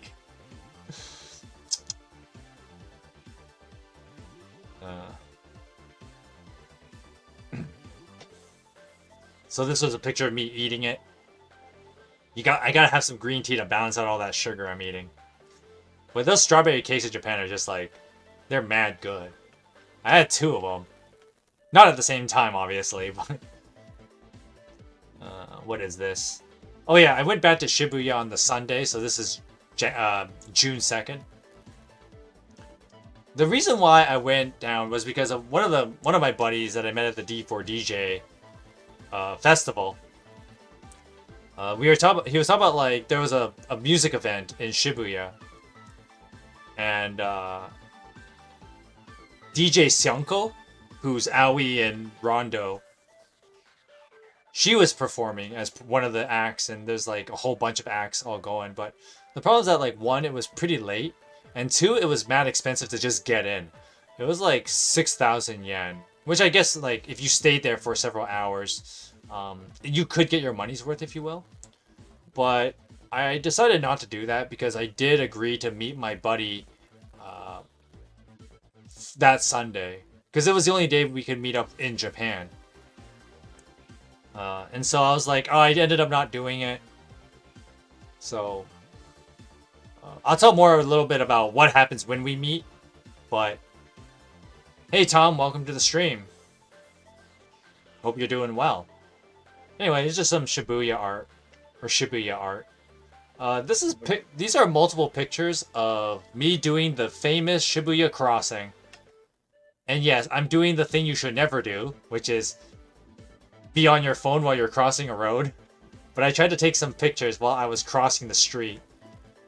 Yeah, there was just like, Shibuya crossing is crazy. This is like tons and tons of people. I took a picture of the 109 again. I had some Wagyu steak, because you gotta have some Wagyu. And some spaghetti, apparently. More. This is a picture of the crossing again, without me walking on it. So I went to this mall in Shibuya called Hikare Shinku, or Shinkyu's. I think it's pronounced Shinku. There was a strawberry, one of those other strawberry pastry stores. It's just strawberry. And I got another strawberry daifuku, because you gotta have one if you... But the danger is that you don't want to eat too many at once, right? Because you get sick, but they're really, really good. And they're also kind of not... They're not cheap, because fruit is a pretty expensive import in Japan. Like, one strawberry daifuku is like 400 yen. And considering how small it is, you're like, damn, that's a lot of money, and it is. Anyway, so I ended up finding... I was like, okay, I gotta have another parfait in Japan. So I was like looking at this mall, and there's like, okay, there's a place, right? And I gotta go to this place. Dining on floor 6. Alright, I got this, right? So this is place, and it was called the Fruit Parlor Kajitsien. Kajitsien. Look at that. Look at that picture. Look at that majestic menu that they have in front of me. Like, the food alone is worth the trip. You're damn right it is. Look at this majestic picture right here. Like, look at those different parfaits. Oh. It's funny, because there's actually, like, quote-unquote fruit dessert sandwiches. That's what this thing is here. I'm like, what the hell? Like, fruit dessert sandwich? You have, like, assorted fruit on a pancake with a pancake. Oh, that sounds good right now, man. But, I like, had that. Look at this majestic thing right here. Anyway, the Fruit Parlor Kachitsen. Look at this. This glass panel of all the different fruit cakes. And it was one of those things, it's crazy because there was like a huge lineup. I had to like register myself as like, okay, I'm in the queue to get in. This place was lined up. What I didn't know at the time, because I'm stupid, right? So what I didn't know was that this was considered like, you think that like, okay, a dessert place in a mall, right? What would you think be like the price range of these things? Pretty much like maybe $20 slice. Oh, okay, yeah, actually you're pretty accurate. That's how much these things $20 were. slice. $20 per slice. Yeah, 20, like almost 2,000 yen for a slice. Compared to, if you can recall back to that picture of my matcha parfait, the matcha parfait I had at that cafe was probably like 600 yen. Pretty cheap, right? But here, and because of the whole fruits being an expensive import, a parfait at this place was like 2,000 yen, because this was like quote unquote higher up. Like this is like a trend place. It's not a standard cafe with, you know, standard parfait. No, this is like you're going to a nice place with nice, super fruity parfaits. And so, like, yeah, you're right. Like, 2,000 yen for a slice of cake. 2,000 yen for this bad boy right here. I saw this, like, it was a mango parfait. I'm like, bro. Look at this majestic being right here. It was totally worth the 2,000 yen. D4 DJ merch flashback? Kind of, yeah. I took a selfie of me eating it. It was like, look how beautiful this thing is. They like took a mango and they sliced up the mango in like a way to like peel some of the skin but not all of it. And then they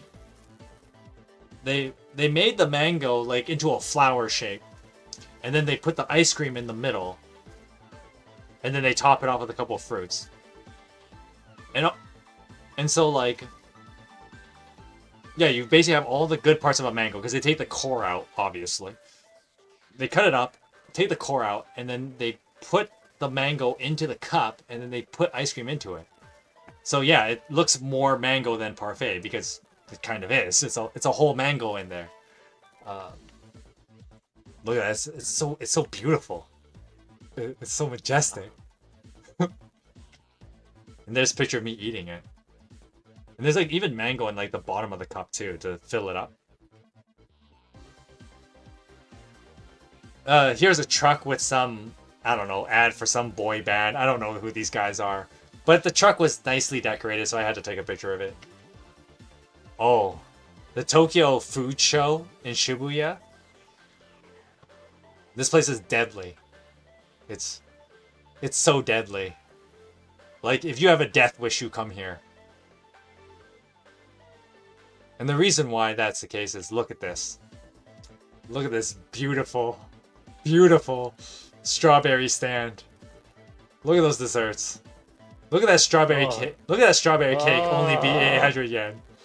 Oh my god. Look at those strawberry tarts for 700 yen. Bro, Look at that. Look at this beautiful little cake over here for 4,000 yen. 4,000 Look- yen. That's $40. Yeah. Damn. Look at these slices of cake for 800 yen a piece. Oh, look at these Dude. look at this pudding for only 200 Yup. each. He says Like- my cholesterol is increasing. Says Tom. I mean, so is mine. Like, look at this. It's so Mike- it's so Mike, beautiful.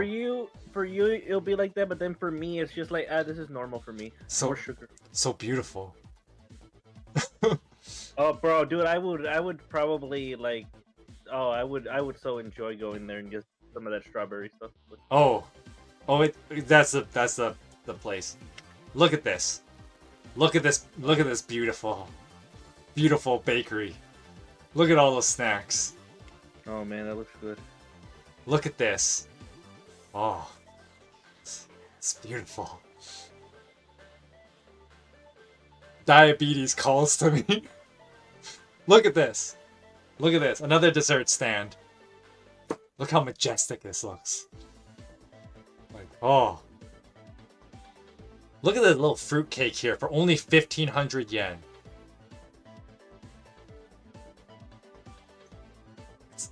Look at these little matcha puddings for only 600 yen. So I was making a joke with my cousin. I was like, yo, man, like, look at this. Diabetes calling to me. And my cousin's like, but aren't Japanese sweets, like, less sweet than they are in Canada or America, for that matter? And I was like, they are. But they're also less expensive, which is the deadly combo. Because, think about it. If they also cost less, you're tempted to eat more. And so if you just eat more, if you eat more, then it nullifies the whole like less sugar thing because you just end up eating more to eat more sugar, making that point moot. But like you see a picture like this, like that whole cake, this whole fruit cake here, for 1,500 yen. You know, someplace in Vancouver, you couldn't get like a single slice of cheese. A single slice of cheesecake in Vancouver is almost the same price as this whole fruit cake. Oh my god. So like once again, you just end up eating more because like it's cheaper. Like, oh, like this place is a death trap. You go to Tokyo Food Show in Shibuya if you have a death wish. Okay, these things are a little bit more expensive, but like. They're like fresh made, like buns made with like the fruit gel. Yeah, I couldn't take more pictures. I was like, oh, so much goodness. And I had to kind of get a move on because, oh, this is a huge time jump. So I might as well tell the story before I continue here. So I ended up meeting with my buddy, and we ended up. So after being in Shibuya for like the early afternoon, like for lunch in the early afternoon, I went back to Akihabara to meet up with my friend because him and his brother, they were already in. They were gonna use the Sunday to be in Akihabara, and so I was like, okay, I'll meet up with you guys and hang out.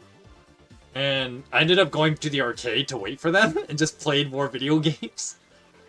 Because Truithium was mad fun, so I gotta play more of that before I go back to Vancouver. Because who knows how long till I ever play that game again. But anyway. So I met up with them, and I was like, alright, let's go for dinner. That was the original purpose of the meet. Let's go for dinner.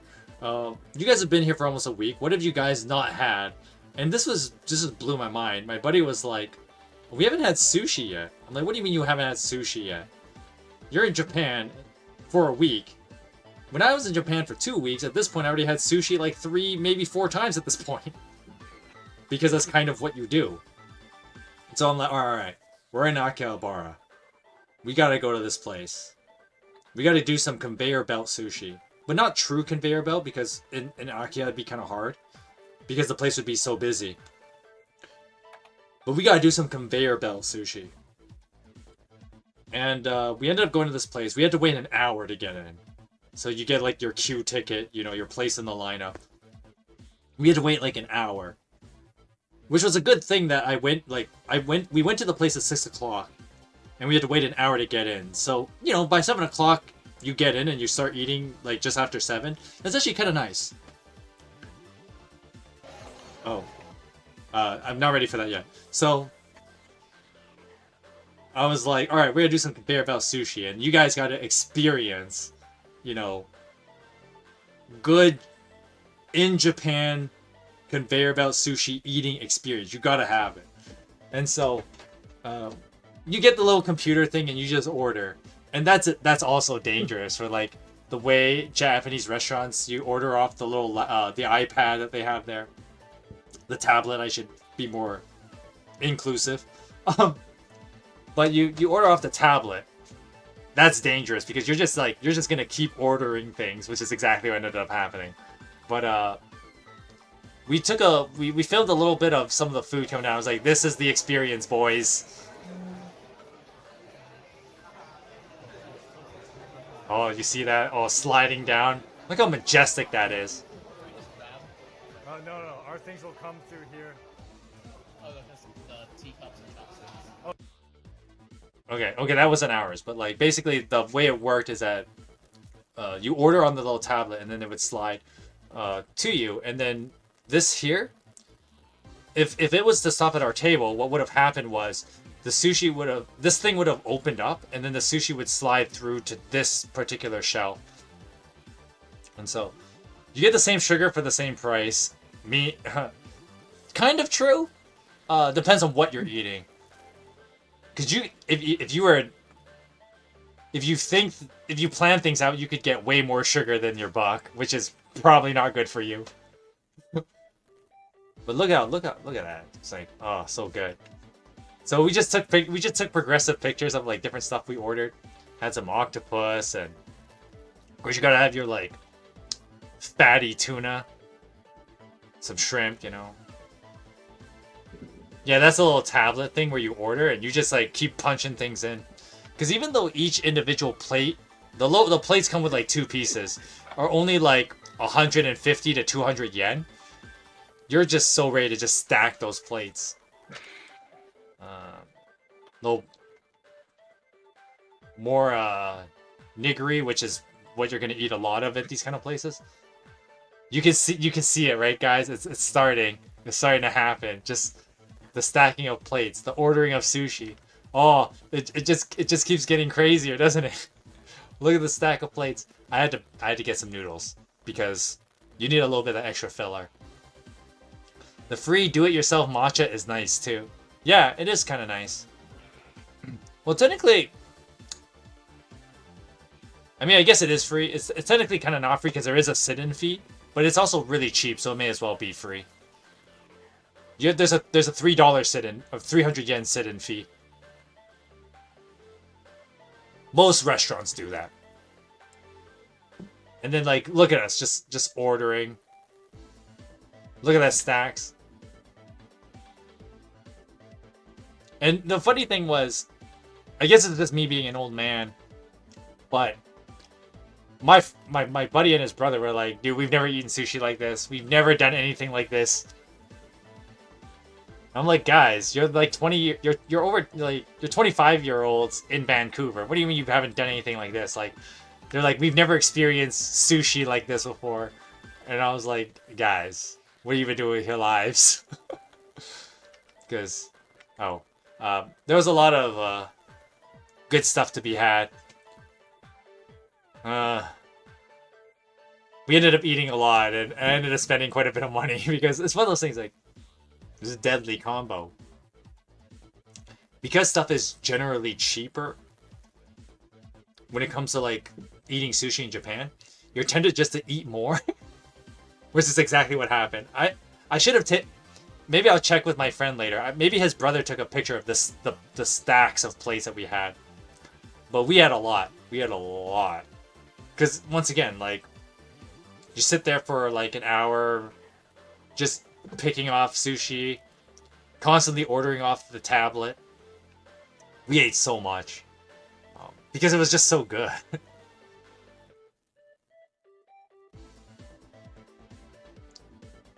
Anyway, so the next thing I'm going to show you guys is I had to do this whole thing where after all the stuff I bought, because, yeah, I mean, you saw me unpack it. You saw me unpackage all my my merch.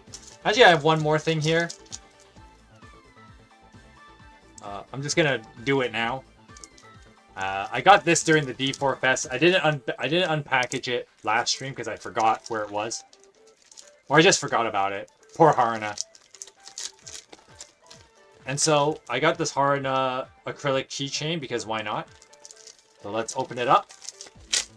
And I think this is the last thing I have. I think I've unboxed everything. Oh, I'll show you guys something. Inchu. Anyway, so here's Haruna. Yeah, there's the. Oh yeah, I see it. It's very nice. Nice. It is a nice. It is a nice keychain. But the only problem is that, like, because the acrylic is so big, you can't really put it on a keychain per se. Like, look how big this thing is. So what the heck is it for then? Is it just put it, maybe hang it on your car chain or something? I think that's what you could use it for. That makes a lot of sense actually. Now that you say it like that. Because I have a little Sonic air freshener that I have hanging in my car. Like that. I mean, it doesn't smell anymore, but I just have it there because it's just Sonic. Yeah. You know, that's a good idea, like hanging in your car kind of thing. Yeah. Anyway. Alright, so after I gotta show a couple more things. So I'm not gonna unbox, I'm not gonna unbag them. Because once again, similar to the Yosaba, I might give these to people. Because one of the things that like was going through my mind was like, okay, the first few days, and I ended up going to Akiha 4 times, as I mentioned already. And one of the things that like, okay, the first few days, I'm buying stuff for me. I'm buying Quint merch, I'm buying Quint figurines. And I was like, okay, I better buy some stuff for like souvenirs to bring back. Especially like my nephews, for example. Which I did buy them like more, I bought them Quint stuff. But I also bought 2 more plushies because I'm like, you know what? I'll buy 2 more plushies. I got a Boshi, crying Bochi plush. No, Boshi the Rock, yeah. Yeah, crying Bochi. It's always cute.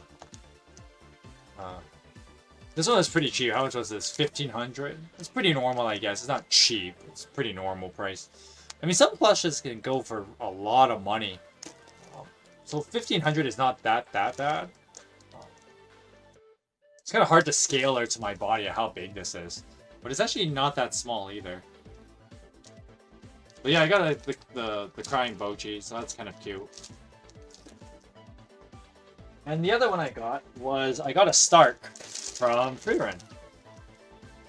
He was a little bit more expensive. He was 1,800 yen. But yeah, we got Stark.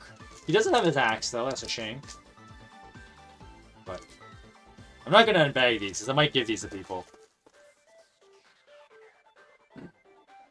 But yeah, those were the other last items I bought aside from the Quint Cup. And then you get to see me try and fit all that into my suitcase. So we're gonna have to turn the music off for a second. And here we go. Yo, check this. I actually did it. I'm super proud of myself about this, by the way. So okay, we gotta do this beat by beat. Oh, stop. Okay, so I put so this bag here is like, when I show you the other picture when I was buying the Quint Cup, there was I bought like the 2 Yosabas and a Nino Dino plush. I also got like the socks. No, I got the socks and underwear over here. I also got like a couple other things. And I put it in this bag. Oh, I got some like more Pocky and stuff like that to bring back as well. And so I have to leave it in the tax-free bag. Because I actually opened the first one and I was like, oh, was I not supposed to do that? So this time I made sure to keep this one in the bag. Nino plush, there's the Kaeda keychain. Bride Eats keys over here. And then there's a D4DJ light stick. There's the underwear over there. Okay, see now I move slower so you can see it better. It's a bunch of socks for 6 pairs of socks for 1,500 yen. That's pretty good. And then oh, sorry, it's now all weird like that because the camera. So the reason why it's stuck like this, what I ended up doing was I put the phone down for a second and I put my shirts back on because I needed something thin. I need to fit the shirt somewhere so I could like, okay, I don't have to fold them, and just lay it on top of all the other stuff. That was kind of my logic. This takes me a couple seconds, so you just gotta bear with this for a bit. So you saw how much I already put in the suitcase. Now you're probably wondering, where the heck are all those figurines that you just finished unboxing? Now get a load of this.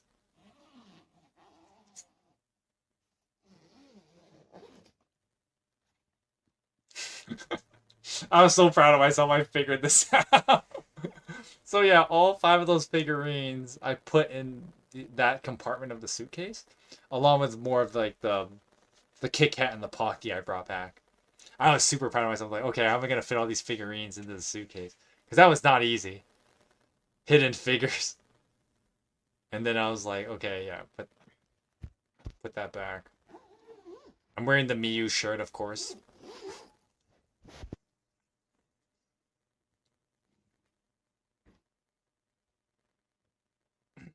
I'm so proud of myself, as you can see. I'm like, oh yeah, I'm so good at this.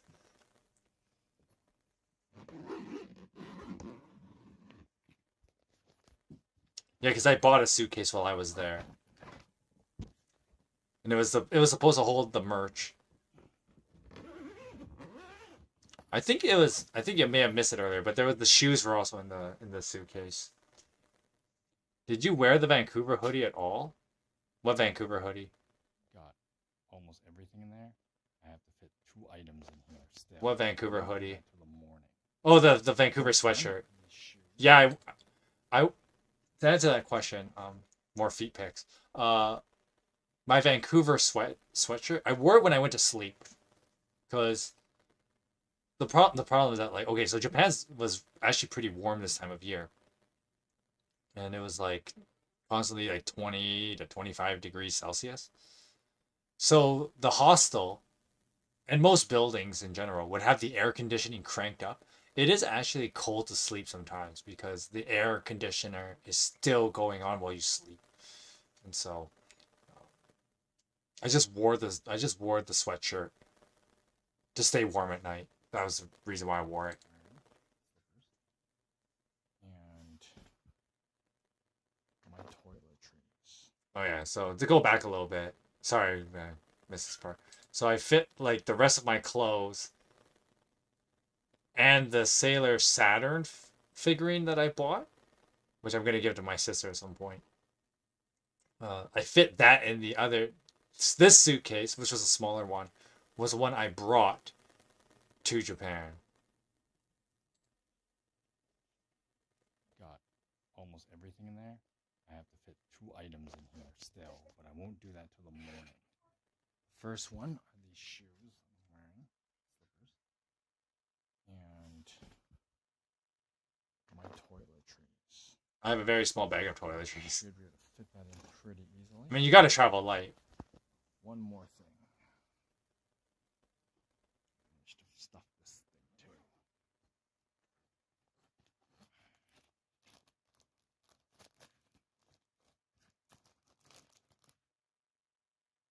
There's another one underneath, but I'm not gonna open Yeah, I already showed you guys the Boshi and the Stark, but I shoved them in the backpack. There's paper in there though. Yeah, I can see the papers. And then I've had like pamphlets and stuff like that, which is what I was referring to. Yeah. Managed to get it all in there.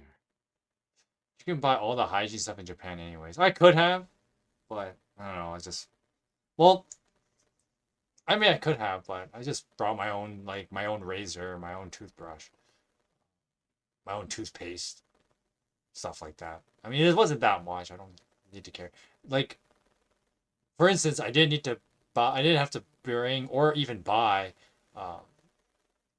like body soap, because the hostel had the body soap for me.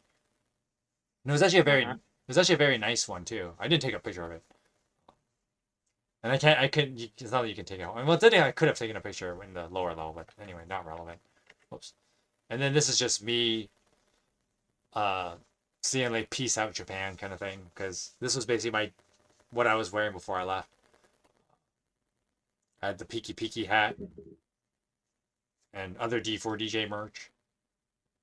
Just wear all the expensive stuff as you walk out, and just some place to stop by before I left. And then bought a couple other like snacks at the airport. So this is the Monday, obviously, and I didn't take that many pictures out on my way out. Going out in style, yeah. So there was when I got to the airport, there's like a little like mall there to, pass the time.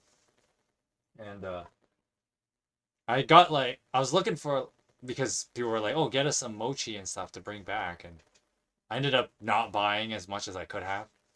For instance, the first thing I bought, so I ended up buying the Hokkaido steam cakes instead.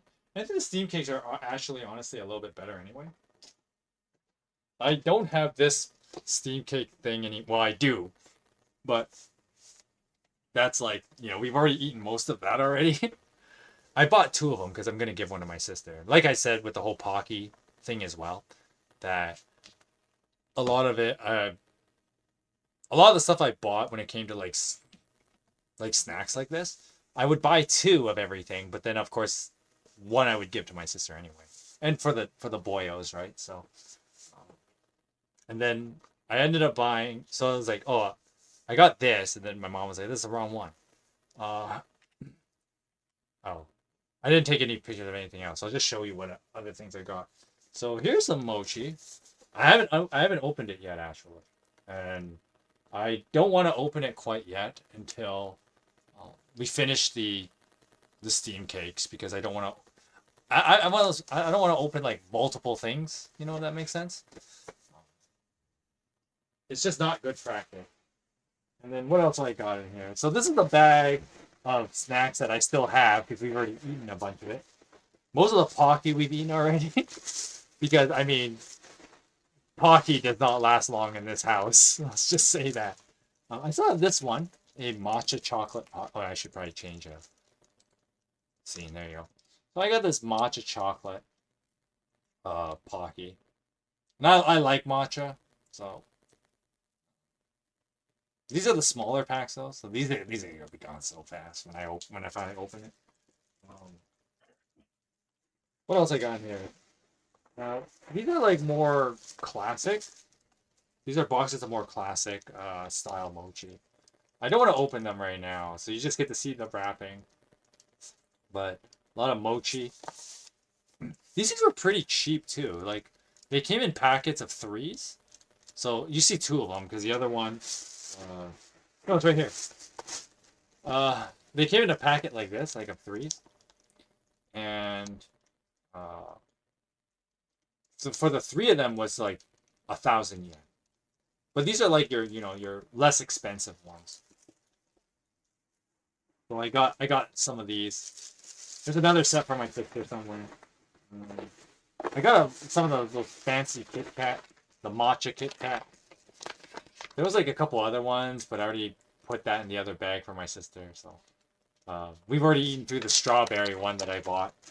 Because let's be honest, it doesn't. These things go so fast in this house. I'm gonna eat this soon. The strawberry Kit Kat. And of course, this big box of mochi. I gotta figure out how to get this back to the bag. Because the big box should not be on the top. Bagging 101. Anyway. I gotta figure out what to do about all the space I'm gonna need. And so, let's see. Back to this. And then this is just like departures. I'm leaving. Bye, Japan. Going back to Vancouver. Where even though I left at 6 o'clock on Monday, on June 3rd, I returned to Vancouver at 11 a.m. on June 3rd. Because time zones are weird, am I right? And then I just took a picture of like the figurines and there's also, I tried to take a picture of the sunrise, if you will, but it was really hard because I did not actually have the window seat. I tried to like make the zoom thing work and take a picture past the guy who was sitting next to the window. So anyway, I'll just leave it on this for now. But yeah, that was the Japan trip in a nutshell. I think I've unbagged. I think I've unboxed everything. It should be everything, yeah. So it's already 4:40. I don't know if I want to. I know I wrote in the description. I'll probably write an edit that like, oh, I ended up not playing anything. Oh, I should probably turn this back on though. That I did say in the description that I was gonna play something, but maybe not. Instead, so. I don't know. I might stream tomorrow. We'll see. Good trip. It was really good. I don't know if I might stream tomorrow, the reason why it's a weird maybe is because there's someone who wants to like see what I like exactly what I do on this channel, and they're like, oh, why don't you stream from like this other place? I'm like, oh, but that's gonna be really hard because I have to bring all my like, if I don't have my gear, like this stuff here, it's a whole setup, and you guys have known that. For years I've been working with this setup. I have a whole setup. It's not like you can't just go somewhere else and just magically start streaming unless like someone has a whole workshop ready. It's not how things work. And so if I do stream tomorrow, I might do something very basic. We'll see what I end up doing. Yeah, because someone is interested in kind of what I do. So, you know, come and support that if I end up doing it. I couldn't tell you an actual time. I mean, if I were to do it, I might do the usual 2 to 5. Or 2 to 6, but probably do a little less. Like 2 to 5 kind of thing. Got the whole Parson studio there. I do. I mean, most people, when they stream, that's kind of how they do things. And of course, the other thing that's always tricky, and this is why, like, it's a really soft maybe on tomorrow, is because, like, okay, when I stream at home, I have my internet connection is pretty stable, right? Whereas, like, okay, if I have to go to someone else's place and use a laptop with Wi-Fi, like, how reliable is that? If I use a laptop with Wi-Fi, like, that really limits what you can do. Because, like, okay, I can't play, like, an intensive game on stream. Because a laptop couldn't handle that, you know? And so, but at the same time, like, okay, if the person wants to see what I do, and it's one of those things that's kind of tricky, is that, like, sure, I could tell them, like, okay, go to my channel, watch my videos. But it's another thing with, like, oh, they want to actually see me do it. And so that's super hard. I'll try and figure out something. If I don't stream tomorrow, though, I will be back on Monday. And I'm not totally sure about what the next project is going to be. We won't start it on Monday, and I have reasons for that. But you can find out what that is by joining me on Monday. Because I will stream on Monday, I just won't be starting a new project on Monday, if that makes sense. But before Monday, we will have a D4DJ video ready. I have a neat little project I've been doing, like, I've been thinking of for a while, so that will be this weekend. So that's kind of the housekeeping for the rest of the week, if you will. We just have a D4DJ video, and then Monday I'll be back. And now that, you know, I'm kind of back more into the groove of things. I've had my fun talking about Japan and my post-trip depression. But at the same time, it's like, okay, we'll try and get back into the groove of things. Monday we'll do a stream, but it's not gonna be a new project. We'll have fun with something. Oh, you should do. You know what you should do? You should do like Dead by Daylight. The anniversary is out. Maybe, but are we doing that tonight? No. Oh, we're not doing that tonight. I thought we were gonna do. No. Oh. No, we do that. We do that tomorrow. You're gonna do Dead by Daylight tomorrow? Okay. Yeah, I'll do Dead by Daylight tomorrow. But today I'm gonna be doing Ultra Rumble. So. Oh, okay. Well, we'll see because like, tomorrow's Friday, right? So. Yeah. Well, maybe. We'll see if I end up joining for that. Basically, we won't do Dead by Daylight on Monday on my channel. We'll figure something out to do. And yeah, I'll figure something out. But with that said, and then the next project I'll start on the Thursday. But with that said, I know it's a shorter stream. We are gonna end it here, even though it's a shorter stream. I did say I was gonna play something, but I ended up not doing that because, one, I'm kind of tired because I wake up early every day for work, so that's why I'm always tired. But with that said, this is gonna be the end of the stream. We'll be back on Monday with a some kind of game stream. I don't know what we're gonna do. I'll figure something out. I mean, I got like 4 days. I'm a smart boy. I'll figure something out. Well, then again, after the whole Japan trip, you guys learned how stupid I was. But I'll figure something out for Monday. But before that, you know, definitely check out the next D4DJ video that will be coming out. So keep your eyes peeled for that. Don't forget to hit the subscribe. I don't know how to say it anymore, because you can't say like subscribe and hit that bell notification, because 90% of the time it doesn't even work anyway. But keep your eyes peeled for that D4DJ video. And I will see you guys this weekend for that video. Until then, I hope you guys enjoyed me rambling about Japan and trying to get over my post-Japan trip depression, because it's so sad now that it's over. Especially D4 Fest. I'm so sad it's over. I still am a little bit sad it's over. Yep. Like, even when I listen to like D4 DJ music at home, it's like, oh man, it doesn't quite hit the same, you know? Like, not after D4 Fest. But that's just how it be. That's just how it be sometimes. But yeah, thanks for hanging out and watch me unbox everything. I gotta figure out where to put all this stuff. But yeah, hope you guys have a great. I hope you guys have a great weekend. If I do see you tomorrow, maybe I'll see you tomorrow. But if I don't, then I'll see you this weekend for D4DJ, and see you guys Monday for the next game stream.